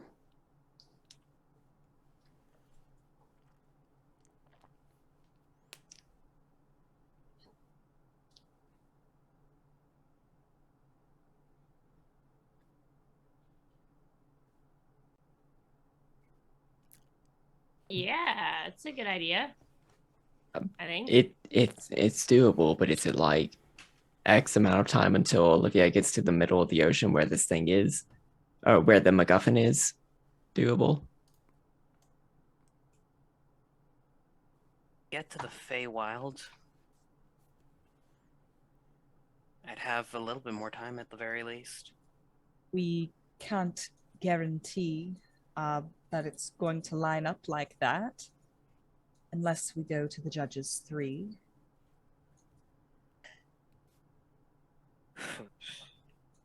Okay, well, okay, just before we get into too much here, like big picture things, we need to defeat Caius. And to do so, we need to learn his name. So we need to go into the abyss to Yes. talk to Orcus. Yes. And To get that information from Orcus, yes. right. Yes. How are we getting to the abyss? The Raven Raven Queen Queen. said that she could send us there. Yep. Points Okay. over it. Are we Raven doing that Queen. now? No. Okay. So we're going gonna to do some do preparation beforehand. yeah, downtime things. Are all of us needed for all of the things that you're talking about? You sound eager to go home. What's going on there? At the tribe that I run? You know, I just No. kind of want to go back there to like lead my people for a while. That's fair.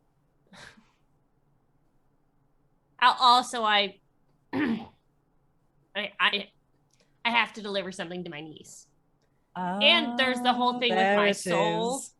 Well, you know, there is the whole thing with my soul and finding that fucking Peter kid. That's still up in the air. Well, that's we're gonna do that whenever Olivia gets to the other side of the ocean. Mhm. Yeah. Yeah. Because I'm just saying- I've got shit to do over there too. Yeah. Apparently, my So- mum's over there. Yeah. Ooh. So Arjhan and I can go back to the tribe, do things, then go to Oliviette, and we can all meet over there. You guys are doing your own thing, finding homes for people, right? I'm sorry, was that directed at me? The two of you, the elves. Well, this- I'm gonna try to this- do the magic thing. Uh-huh. You also need to get something from the forge. No, you need to get something from the forge. Yeah, I thought that maybe I could take some time in the forge to make this, but we wouldn't have enough time. So I'm swapping it over to going to, hopefully, Cori's father's workshop. Okay, so you guys are going to the Feywild to figure out Feywild stuff. Do we all need to go to the Feywild? No. Okay. How many planes can we split this party across? Hell yeah. Hopefully just 2. All this spun off because the Raven Queen offered us To transport us, right? offered us either Right. resistance or Right. damage, Okay. But we don't have Okay. the attunement slots. but we don't have the attunement slots. Right. Do you want this right. ring or this bug? I want to split the party across 4 dimensions. Yeah. So well, the I bug mean, once then. once So I I guess the leave bug. here, I can take the item that will, or the thing that will let me be not hurt as much by what he does. Mm. I want the thing that will give me resistance. Okay, so I can make you a potion. Fuck Oh. you, Oh, yeah. Raven Queen. Wait, Okay. is the bug just all resistant? So the scarab, I will read it to you all. Welcome to high-level D&D. So Because if we have, well, it might take. That also might take with a the little while, but I could. scarab, you have advantage on saving throws against spells. The scarab has 12 charges. If you fail a saving throw against a necromancy spell or a harmful effect originating from an undead creature, you may use your reaction to expend 1 charge and turn the failed save into a successful one. The scarab crumbles into powder and is destroyed when the last charge is expended. It's Ah, basically magic legendary resistance. resistance. Against Oh, necrotic fine. things. Okie dokie. Or a ring of spell turning, which is if you get a nat 20 on a save, or you roll a 20 on your save. You know what? Why don't you just give us both of them and we can figure it She out? can on only the do way? one. Okay, just She If can it's do one per. both. Oh, she can do both. You can It's do one per. both. But if you wanted 2 bugs, no ring. Or if you wanted 2 Oh. ring, no bug. she gets 2 actions. This is Pathfinder. Or do you want 1 bug, 1 ring?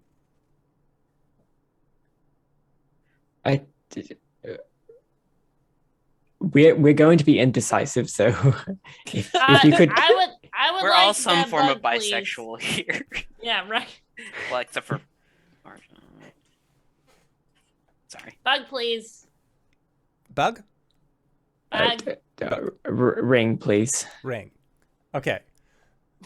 We will figure out what to do these or sell them later. Yeah, no, we won't. They're a gift from a god, Arjhan. We won't sell them later. So No, we are going to get them to somebody who can very much use them. the Raven Queen extends her palm up, and Take from money. the nest hand that she has, you hear a kind of skittering noise, and from inside of the bird's nest, you just see a scarab come out of her palm. And she picks it up and then hands it over to you, Gwen. And it just sort of it flies, because it's a buggo, it can take a light, and it just lands onto your shoulder. Gwen immediately stiffens up a little bit. And it sort of and then just sits there, it just rests. Wally just scoots its booty in. Yep. And Alright. then with you, Arjhan, you see her reach into reaches into her armor, and she pulls out what looks just like this onyx ring that has a flat surface along the top that has this mirror-like reflective quality to it, and she sets the ring down in front of you. And he will take it. Okay. So the two of you respectfully can add a scarab of protection and a ring of spell storing into your or spell turning into your equipments.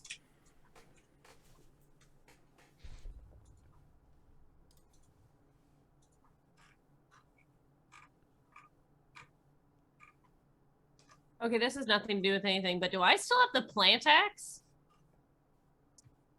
It's in my inventory. It's magical. I could not remember if you had it or if Cori had it. Gwen had it. So Okay. Gwen, you still have the fuck plants axe. Yes. I just can't remember if we passed it off to another dimension or what. No. You got it from another dimension. Right, Yeah. right. Okay. Got it from Krephris. Yeah. Alrighty. And then the Raven Queen, as you guys are having this conversation, you see that Lesanor is kind of like, just sort of like sitting, just like listening to all of this and like nodding along in the satisfied way of, none of this sounds like my problem. Like at a business meeting when you can just be like, cool. This meeting could have been an email. No one's Cool. talking to me about this, and this all sounds like not my problem. Like he's just like enjoying the food that he has. And you see that as the conversation has happened, Amaris has left your side, Gwen, and has gone back over to Zarena, and kind of like hopped up onto her lap and just sort of like passed out from eating deep fried butter. And you can see that like her face is just a mess under that owl hoodie. And This is all Zarena part is of the just sort plan. of like listening in, but just kind of like just keeping her child close to her. There's another lean in as Caelum like just dabs the corners of her mouth. Like, what the fuck is this? It's Caelum, it's greasy. Like it's just like it's smearing. What the fuck? You were gone for an hour. What did she possibly get into? Gets like a goblet of water and like a cloth. Just like, what the fuck? Jesus Christ, what happened? And the Raven Queen then looks at your party, and then says, I understand that it's been a difficult day for everyone, to say the least, but I do owe you all my thanks, and if you need lodging, will be provided. Otherwise, I do understand that you have a house that maneuvers by silver door handles. Could at least create one for you here.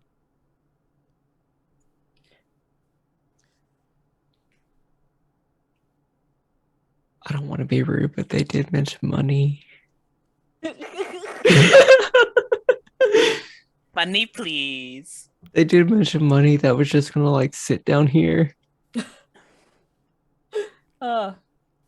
Cori will just sort of like cough and say, there was mention of compensation. Yes, I was unsure if you wished to wait until morning when you were more rested, or if you would prefer to have it tonight. Either way, if you'd like, we can go to the treasury. Cori looks to Arjhan. Yes, I don't know whenever everybody else would like to leave, but that should be within our power now that no one's messing with the transport. Hmm. You wouldn't want to impose. And Raven Queen nods. And then says, well, if it's the treasury that you'd like, just follow me. She stands. And it seems like she is...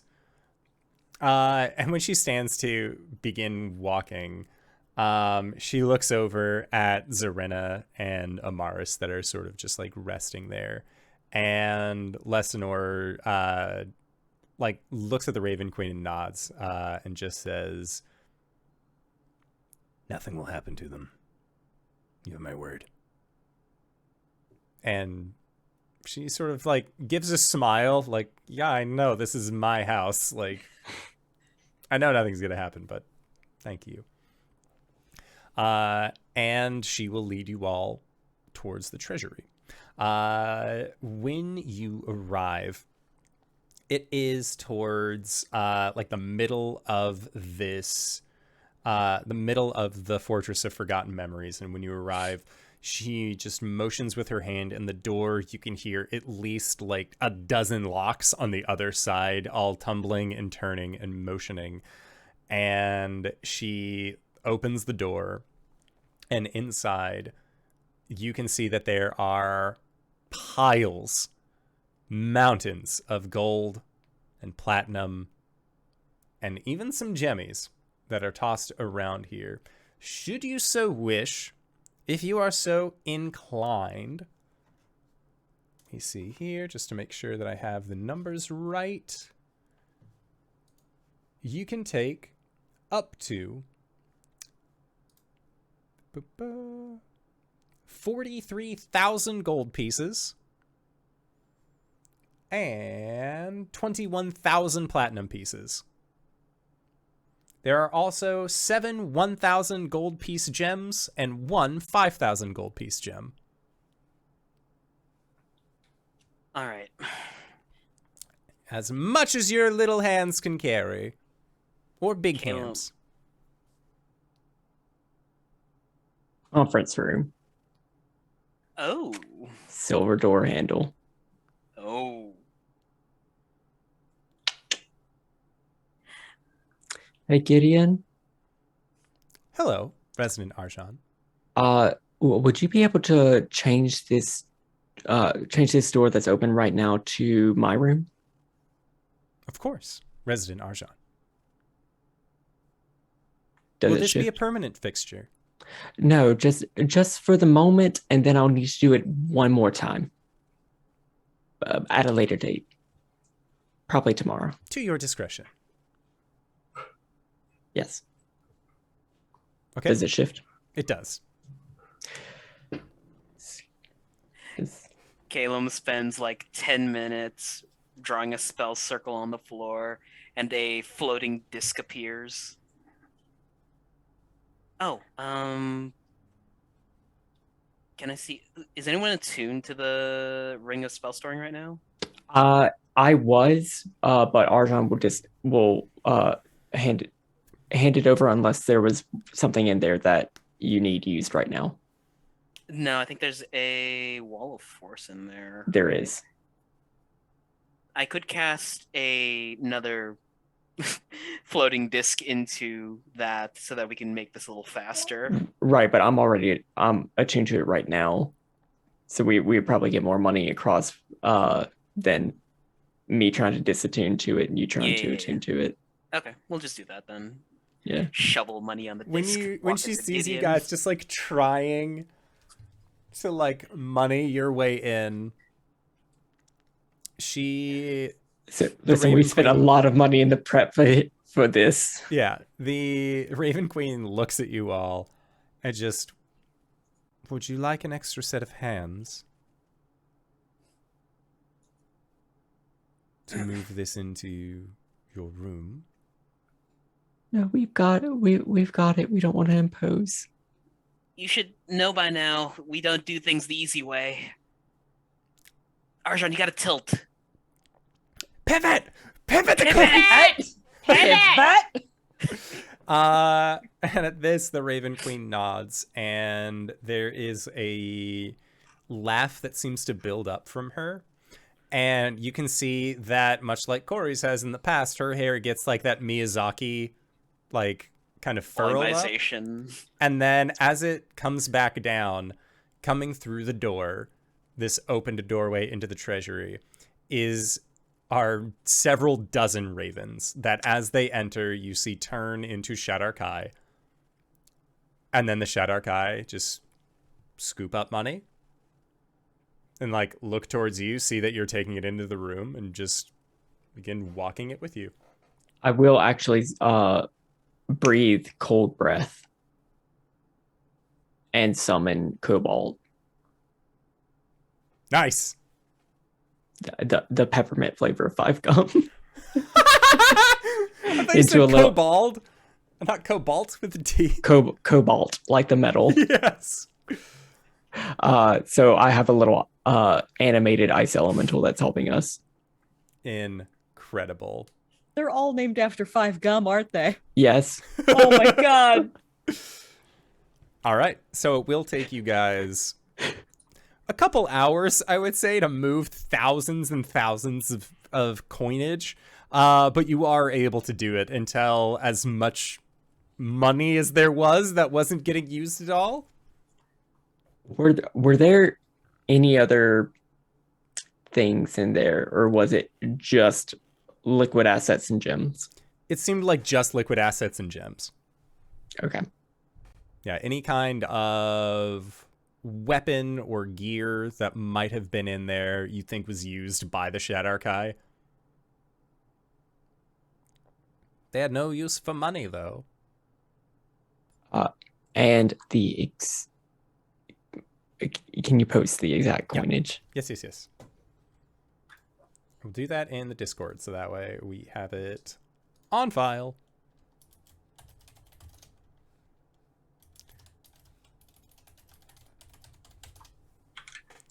Okay. Got it. But yeah, we'll be doing this for a little bit. Okay. So then at the end of your payout,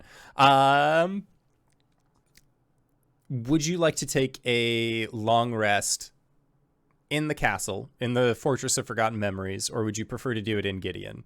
There's still something that needs to be done the following morning for Caelum to feel better, but in the Not meantime, him to be a general of Orcus on Orcus's whim. yeah, seems That'd like be a fun. good time. If all of you don't mind, I'd like to stick around, probably rest up in the castle. Yeah, whatever, dude. Oh, Miss Raven Queen. She looks at you. I know, like, planar travel, there's kind of some fuckery with time normally. Can you do that too? Fuck with time. No, I mean, like, when you send us back to the material plane, can you make it so, like, that not so much time has passed? Not that we've been here for a long time, but... We've had some experience with the Feywild. Yeah. If you recall the 3-year differential. What I can do is that I can send you back with the same amount of time that has passed here as it has on the material plane. You know what? That is spectacular. Just a one for one. While we are connected to the Feywild now, this is still not the Feywild. There's just an easier point of crossing between the two. Okay.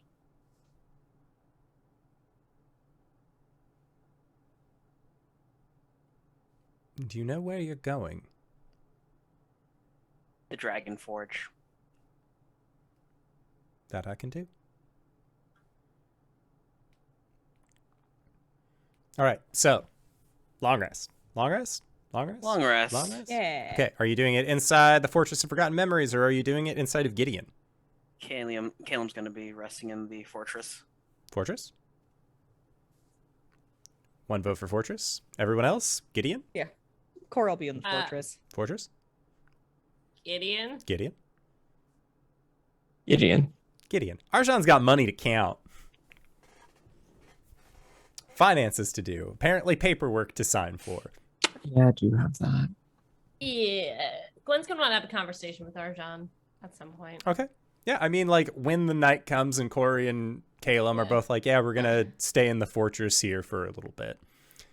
The door to Gideon closes, and it's the two of you inside of the building. And even, like, it's very strange, because looking out of the windows, you're in the last place you left Gideon, which is outside of, the Grove of the Hermit, near where Hadorai is.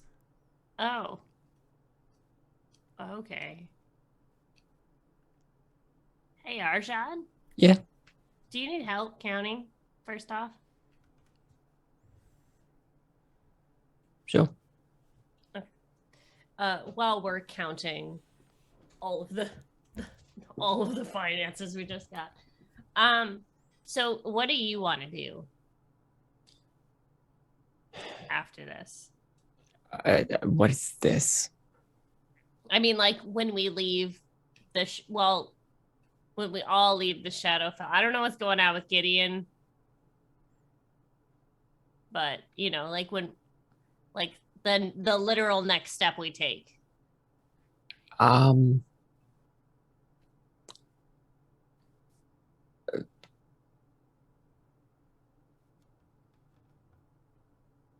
mean, I guess we would just, prepare for the next couple of things, which would be, August and finding the actual thing that we're going to be sealing Caius in, which is very deep underwater.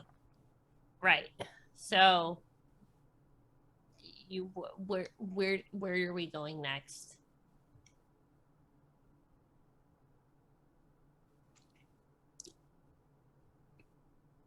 Honestly, if it was all the same to everybody, I was hoping to actually rest at my home for a few days.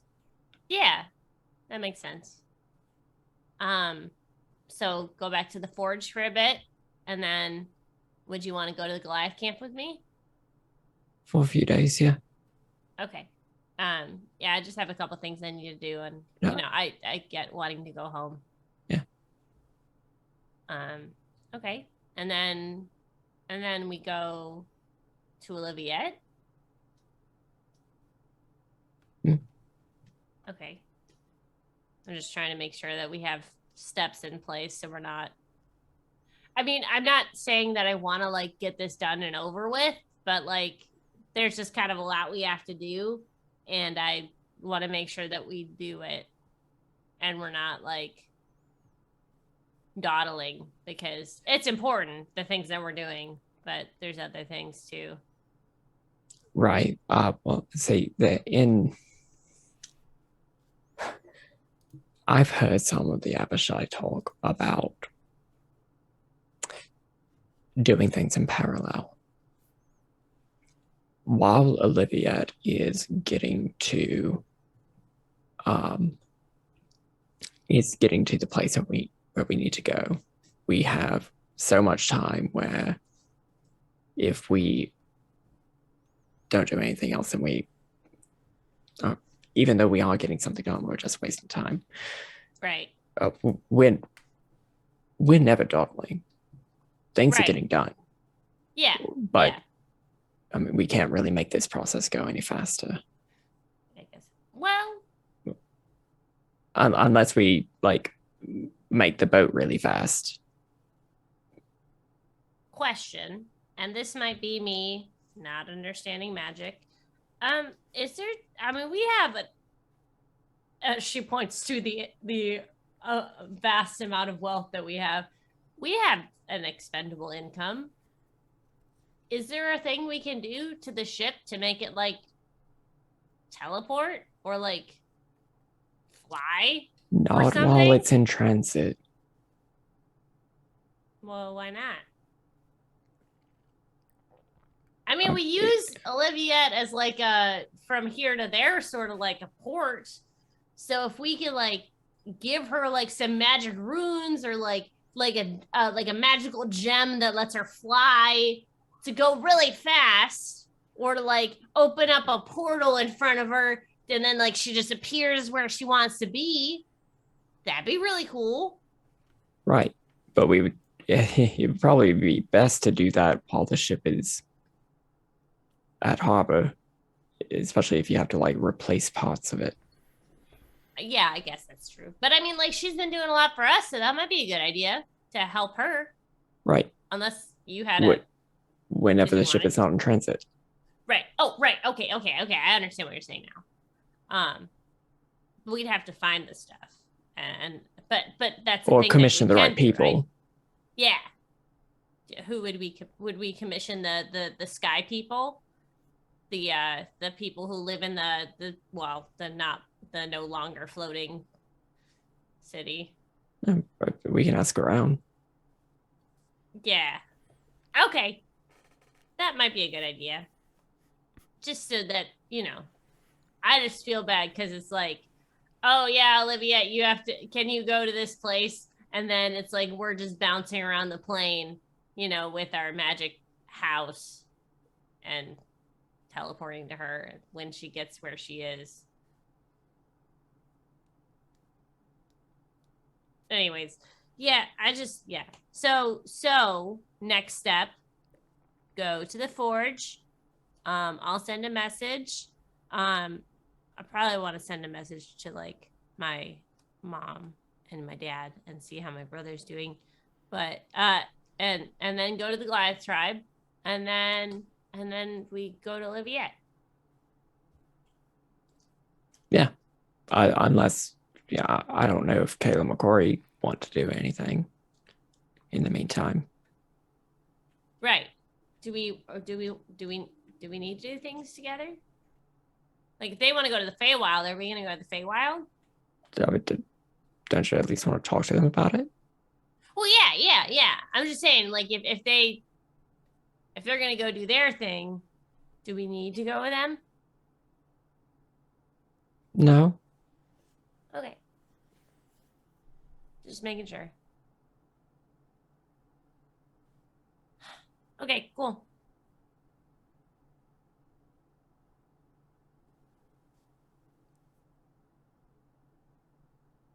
You want some wine? Just like from the desk, just like a pitcher of wine. Oh, it's just right there. Why does this wine have butter on the label? It's a thing. It is. Nice in the courtyard, but I'm scared. All right, so while Gwen and Arjhan are looking precariously at the butter wine that has been served to them via Gideon, Cori, Caelum, is there anything that the two of you wanted to talk about before getting a long rest in? If not, we can just go to the next day. Hey.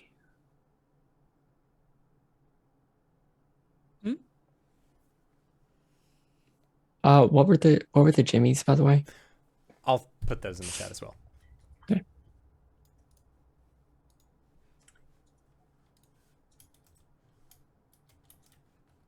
I haven't been exactly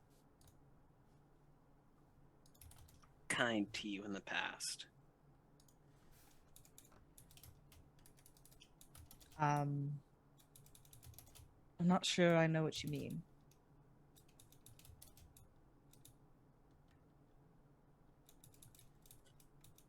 You know, like...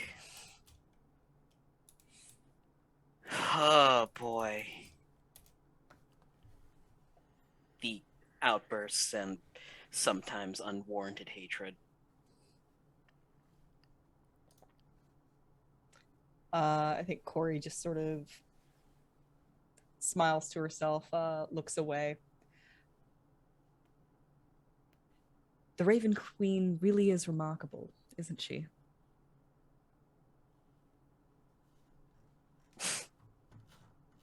I mean, I guess.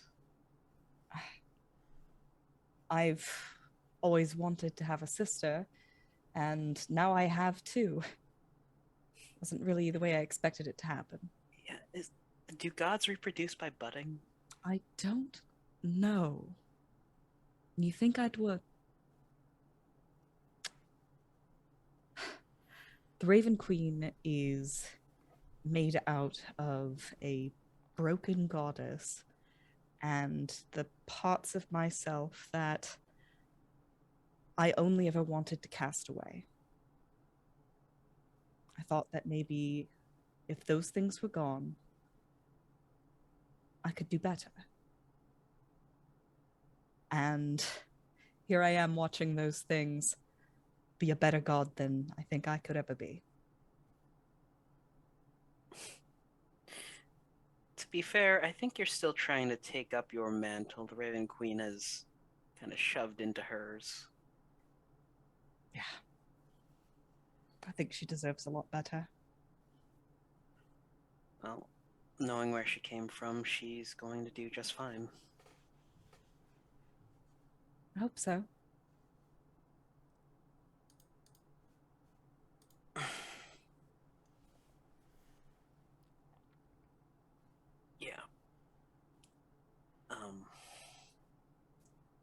Good talk, champ. Same to you.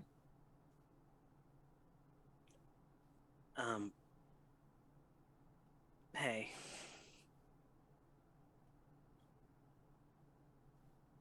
I got your back.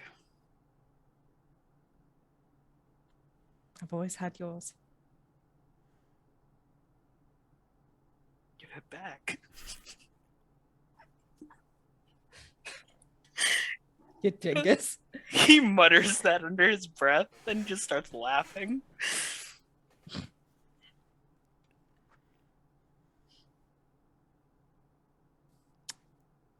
Cori's gonna spend her long rest wandering the halls of forgotten memories. Okay. Caelum's gonna meditate and check on the library. Sounds good. So yeah, Cori, as you are going around looking at the Fortress of Forgotten Memories, you can see that steadily, slowly, it is coming together again.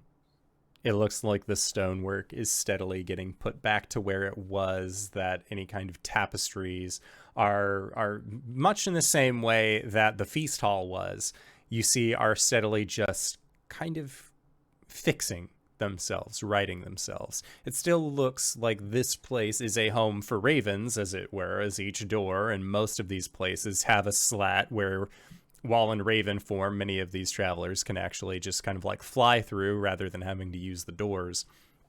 But for the most part, you are witnessing the restoration of the Fortress of Forgotten Memories to... It will still be named this place, obviously, but it seems like the people who live here and the goddess who rules over this place have a little bit more care than the previous owner did. Caelum, as you are wandering around as well, with your meditation, you make your way to the library. You see that it does not have nearly the amount of stock that it once did. And as you're looking around, you see, or rather you hear footsteps behind you, and looking back, you can see the new Raven Queen as she sort of looks around the library as well. And she says, "My predecessor thought that every single person who paid devotion, or, well, paid you their devotion, offered you something. Whether it was time, service, or their memories, they always offered you something. And as time went on, she began to be a little bit more handsy, I want to say, with the things that she thought that she was owed. I never liked that. So, honestly, I give as much of this place back as I could, but everything that's still here are the ones that want to stay. Or the people who lost these memories can't even remember that they've lost them at this point."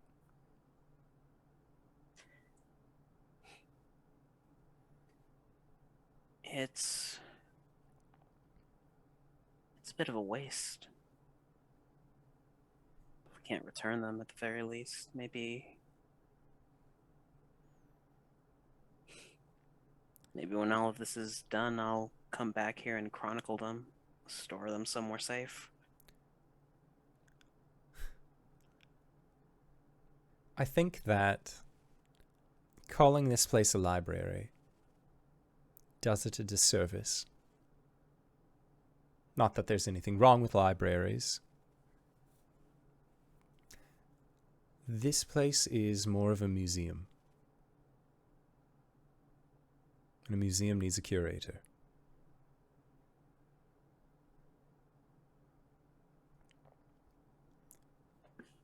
You asked that, should you meet your end, you would like to come back. Here, home. I understand that there have been requests for your services by others,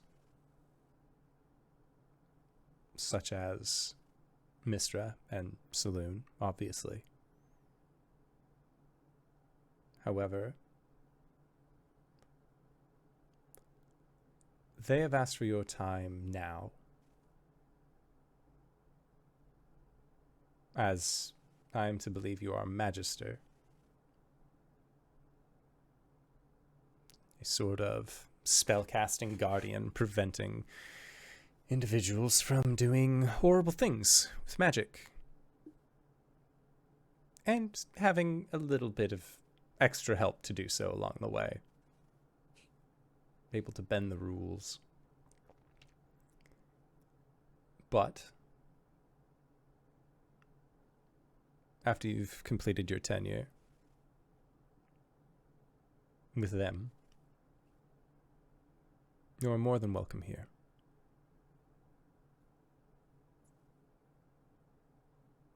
I'll consider it. You offered. I'm hired. Yes? Sorry, I'm in a mood. What mood is that exactly? Conflicted mostly. On the one hand, I just lost someone, but on the other hand, reuniting my ward with her mother and witnessing the birth of a new deity. It's odd, really. She nods and says, "It sounds like a busy day." It's been a busy lifetime.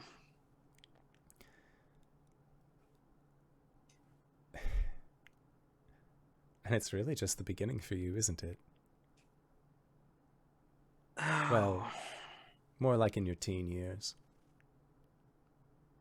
The beginning, my predecessor was still trying to take back what she could little by little from you.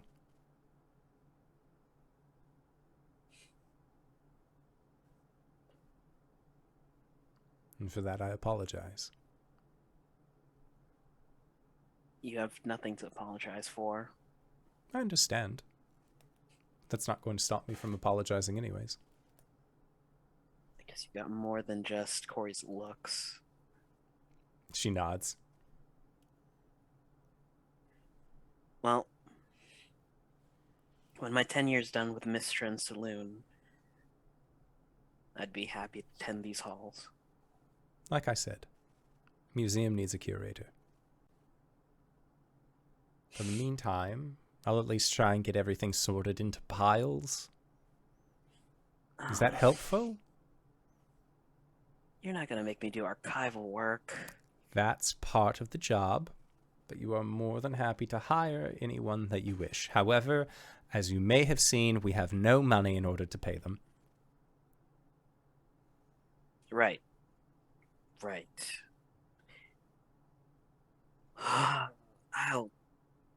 I'll start a tip jar. Collections box is usually a good thing to put out. Do you have to pay the dead a living wage? No, you don't. We'll pay them in spirits.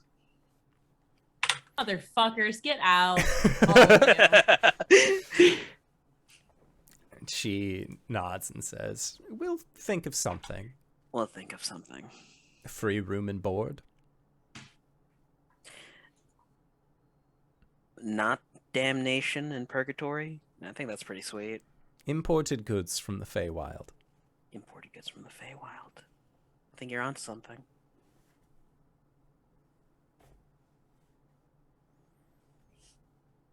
Yeah. He'll peruse, chat. Yeah, and she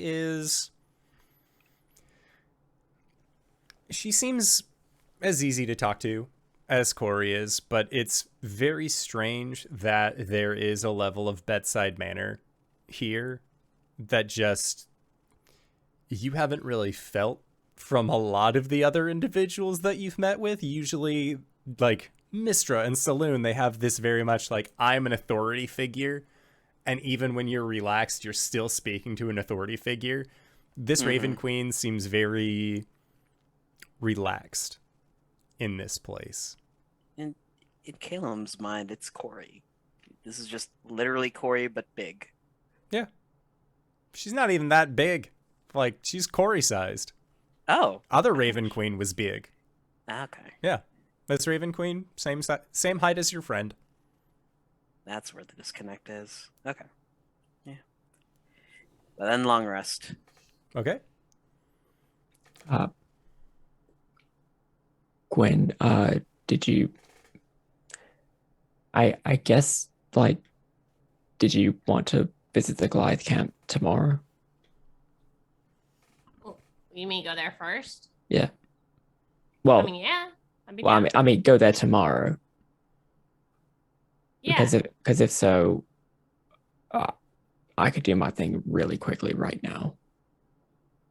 Oh, yeah. Just pop out and pop back. Yeah. Can we pop back?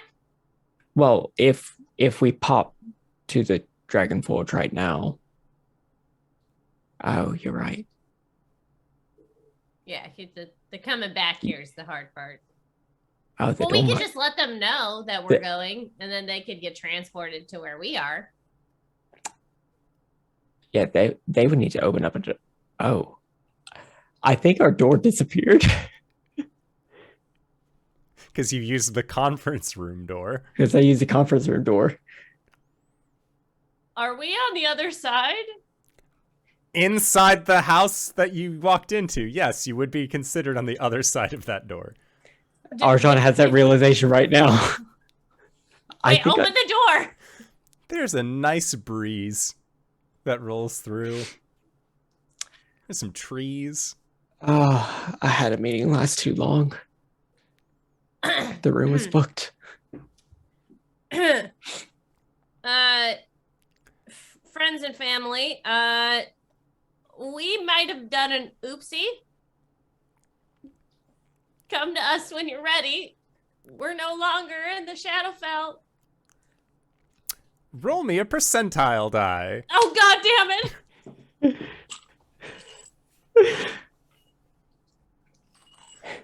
In the meantime, Gideon, go ahead and move the door to the Dragon Forge. Bring Lessinor if he wants to come. 13? I'm sorry. The number that you have dialed has either been disconnected or has changed numbers. Did we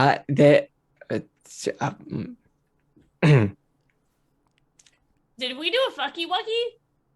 I think I did a fucky wucky. Caelum? Caelum? We only Roll get to that use it once. You percentile. have to put more information. Well, I'll roll the percentile and see if I get a connection. 11. I love this game. Oh my God. Yep, the same, just like boop, boop, boop, boop. I'm sorry. The number that you have dialed. For once, the elves didn't fuck up. We elfed off this time. We did. So, We did, but in my defense, I was supervised. He knows what happened. They know where we are. He knows what happened. Caelum knows what happened. He was there. Oh, hey, Cori, have you seen Arjhan and Gwen? The door's gone. I haven't spotted them anywhere in the castle. Oh, they're in the house. They're in the what? They're in the house, right? Yeah, the house. Yeah, they were going to rest in the house tonight. That's in the material plane. Mm-hmm. And Arjhan's conference room only stays up for an hour. Oh shit, the door's gone! Oh shit, the door's gone! Oh shit, the fair.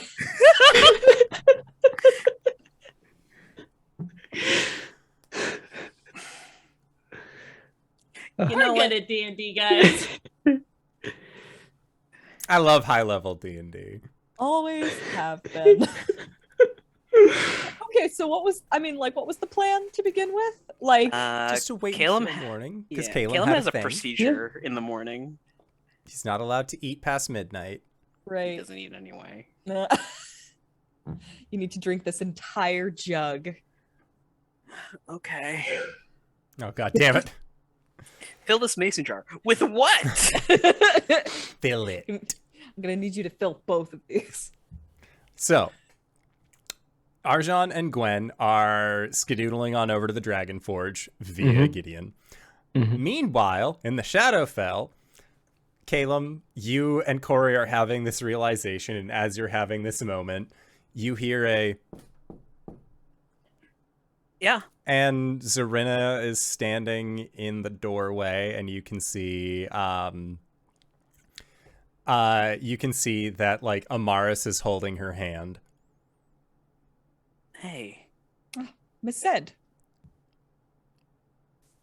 She like looks at you confused and then has the realization like, it's because it starts with the, okay. It's good morning, Caelum. Good morning. Cori. Hello. May I call you Cori? Cori's fine. Cori it is then. Cori, would you mind watching Amaris while Caelum and I have a chat, as it were?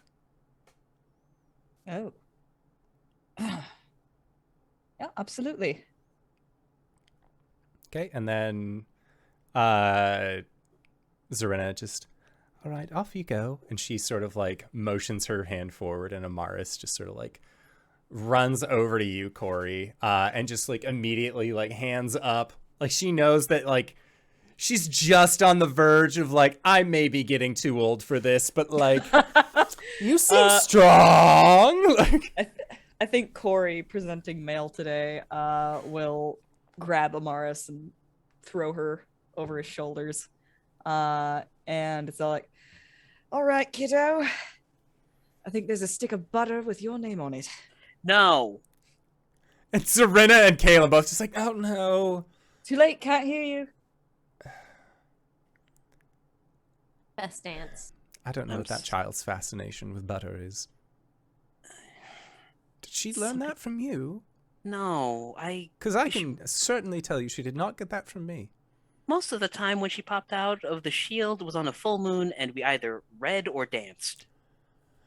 I don't know where this fascination of butter came from. She just sort of shakes her head. I'm not sure either.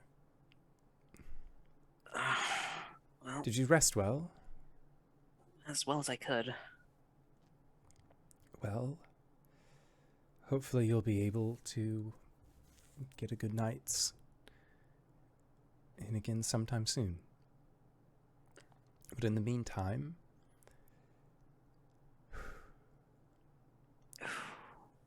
I'm going to need 2 things, as well as you.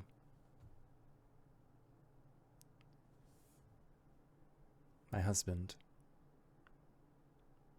And the doll that your friend Arjhan gave?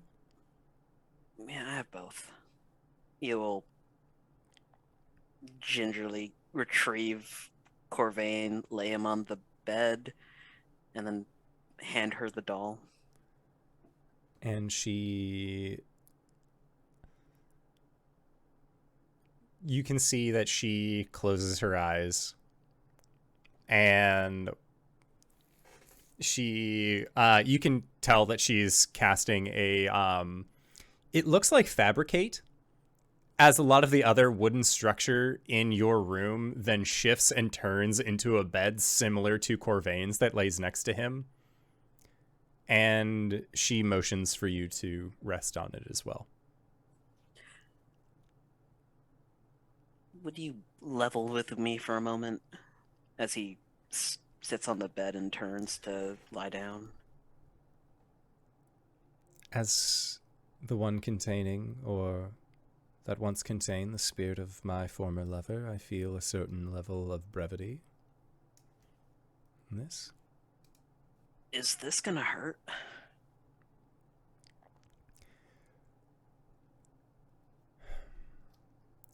I'm not going to say that this is something that I did frequently. So as far as the level of pain that you may encounter, I cannot vouch for. All right. I trust you. You have no idea how much that means to me. And she sets the doll on a nightstand kind of thing that rests between both you and Corvain. And she tells you to close your eyes. And the last thing that you see is her hands outstretched, one towards Corvain and the other towards you. And she begins to recite an incantation. And the process itself takes roughly about an hour. And you can hear her moving, kind of walking around the bed. And you can hear what sounds like chalk on stone as she is creating these arcane glyphs, these arcane sigils that are around. And then you feel a pull in your chest, almost as if it has been tied to a string of some sort and is being yanked upwards, and your eyes open. And you can see that she has her hand raised up in almost like a marionette style. And it's Char the whole time. No, it's not. No, her hand is raised up and she has you lifted by your chest. And she reaches over and with a look of sadness in her eyes at seeing Corvain, she extends her hand upwards as well. And you can see Corvain's body begins to glow in this golden light. And as it does, it begins to dissipate and turns into raw energy. And that body that was once there is no longer resting. And she then motions with her hand with the energy from what was Corvain's form towards the doll. And as that energy presses against the doll, you can see something else coming from it. And she continues to make this motion as the energy that once was Corvain presses into it, forcing this other kind of light bluish hued orb. I guess it is spherical in nature, but it is not a solid physical thing. Like looking at it, it is hard to tell the depth that is created here. And she then moves both of her hands towards like the one that is above you. She brings the your spirit over it. And then in a pressing motion, Caelum, you watch as this blue sphere comes down and makes contact with your chest. And it is so cold that you can feel a burning sensation. And as she presses it in, you can feel every fiber of your being screaming out as your spirit is forced back into your body. As this happens, Caelum, as you are yelling and you look down watching this thing go into your chest, you bring your hands up as one normally would when there is a pain that is happening like on their chest. You can't interact with this spirit at all, and Lord knows that you don't really want to. But you start noticing something about your hands. The skin begins to grow a little bit tighter and then kind of has a sagging quality to it as you watch yourself age. The reason why you weren't aged previously from your overcasting of magical spells was that you had a undead body that did not suffer in the same way that a flesh and bone body would. And as your spirit returns to you, Caelum, how old were you at the end of the Raven Queen fight? 624. As your spirit returns to your body, you now have the body of a 624-year-old man. And as the magical effect subsides and you feel your breath racking, now how strange it is to feel to breathe after so long of having it be more of a hobby, more of a pastime than a natural activity. Zarina looks over towards you. How do you feel? You know, I think you were right. After a really long time, I am so hungry right now. And she gets a big smile on her face as she comes over to you and embraces you. And as Zarina embraces you in a hug, that is where we are going to call it for tonight's session. Can I do one Yes. thing during the long rest? Yes. So Arjhan has moved the house to the Dragon Forge. Yep. He is going to pop out. I'm assuming he has are the door handles reusable or? Yeah. Okay. He is going to go in to one of the towers. Say if people are out, he'll like approach. I don't what. Yeah, it's the morning. Like, your house appearing is like, oh, hey, shit, it's the house again. Like, everyone clear out of the way. Like, they're used to seeing you arrive. Yeah. And he's going to go into the tower.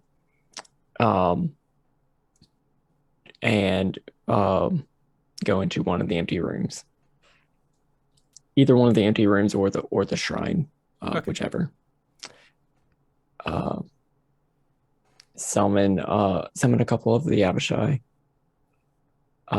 Cast the conference room silver door handle to his room. He'll ask Gideon to turn it there. And arrange the transfer of the gold to the tower. Okay.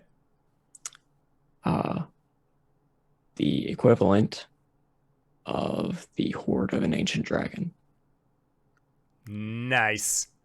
And he wanted he was going to do this before he took a long rest. Okay. So he'll like set up a little bedroll just in this treasury. And just lay down and look at it. Sounds good. And This is like an after credit sequence. Mm-hmm. Oh, yeah. And Arjhan, as you go to sleep, surrounded by a horde worthy of an ancient black dragon. That is where we'll call it for tonight's game. So I'd like to say... I've got one more thing. No! I usually don't put my foot down, but man. Cori is feeding Amaris fairy bread, which is just bread with butter and sprinkles. Perfect. That's it. Gwen, you got anything? Gwen's asleep. Gwen has been asleep. She's been asleep the whole time. It's fine. But that is our show. Thank you so much to everybody who decided to stop on by and join us for this wonderful excursion in Dungeons and Dragons. I always have a great time whenever these folks are on the channel. Hey, RJ, where can we find you? What do you do? Hello, you can find me at RJustice282 on Twitch and Twitter, where I tweet about the nerdy things in my life and sometimes stream with my friends. Otherwise, you can catch me here on Mondays as Caelum, the Shatterkai Wizard, and on Sundays as Vice, the Tiefling Rogue. Other than that, you can catch me over at GGK on Thursdays for our Elegant Shadows game, and on Saturdays for Mistborn and Star Power. They rotate out every week. Finally, over at the Hype Goblins channel on Sunday mornings, where I play Rollin Grandbrook, a Bard Cleric. Bard Sorcerer. He's a Bard Sorcerer as of now. DanaeKeener.com. Hello, everybody. I'm LBHackEmUp. You can find me at LBHackEmUp on the Twitters and the Twitches. The next time I'm going to be live is tomorrow at 3 o'clock on the LBHackEmUp channel. I'm playing through Resident Evil Revelations 2 right now, which is super fun. I've been playing for a while, but we haven't had a game since then, so I haven't had the chance to, say that. But you can find me after that on GGK, where we're doing our our Masks game. And then you can find my whole schedule on Twitter, which I will update to be accurate. It's close. It's the right time, it's just the wrong things. It's fine. Anyways, I have been LBHackEmUp, DanaeKeener.com. Hoi, I'm Cyber. You can find me here on Mondays. I also stream on twitch.tv/cybertotal1. Right now we're doing the Minish Cap. I haven't played it. I am known for being one of the Zelda guys, and there are Zeldas that I haven't played, so I'm rectifying that. My youtube.com/cybertotal1 has campaign diaries of my Rime of the Frost Maiden kind of, but in Wildmount game that I do every time we play D&D, except for this time because it was a very short session because I might have had COVID. Whoops. But yeah, cool stuff. Check it out. DanaeKeener.com. Speaking of DanaeKeener.com, hey everybody, I'm Danae Keener. You can find me at DanaeKeener.com. I do nerdy drawings, mostly related to D&D and a lot of things on this channel. You can also find me at Danae Keener on Twitter. I've got a pinned tweet there that has my schedule, so you can see all of the streams that I'm a part of. So go and check it out. DanaeKeener.com. And if you've made it this far, you probably already know who I am, but if you don't, hey Acorns, what's up? It's me, your buddy, your pal, your friend, the Indoor Adventurer, the showrunner here at twitch.tv/Indoor Adventures. We do shows like this on Monday and Thursday at 5:30 p.m. Thursdays will soon resume at 5:30 p.m. Pacific Standard Time, and we also do shows like this on Sunday at 7 p.m. Pacific Standard Time. That game is our Wild Beyond the Witchlight. It's super fun. RJ's there, Danae's there, our good friend Media Flair is there, and our also dear friend the Hype Goblin plays in that game as well. It's a fantastic time. But this show is also a fantastic time. But if you want to check up on both, go to youtube.com/Indoor Adventures. You can check up on all the VODs of each of the games that we have played up until this point. But for now, we are going to be going into our Patreon-supported after show called Nights in the Courtyard, where we answer questions not only from each other, but also from the community. So if you have any questions for myself or any of these other fine folk, feel free to join us on that Discord. The link can be found in the Twitch chat to the side or in the description of this video or audio cast down below. We'd love to see you there. And that's it. That's all it is for the outro. So with that, I'd like to say thank you to everybody who decided to stop by. Thank you to these players for putting up with my bullshit once again this week. And when we pick up next game, our characters will be level 18? Fucking wild. We've been playing this game for a really long time. I've been having a great time of it. We hope to see you then. All right, everybody. Bye-bye.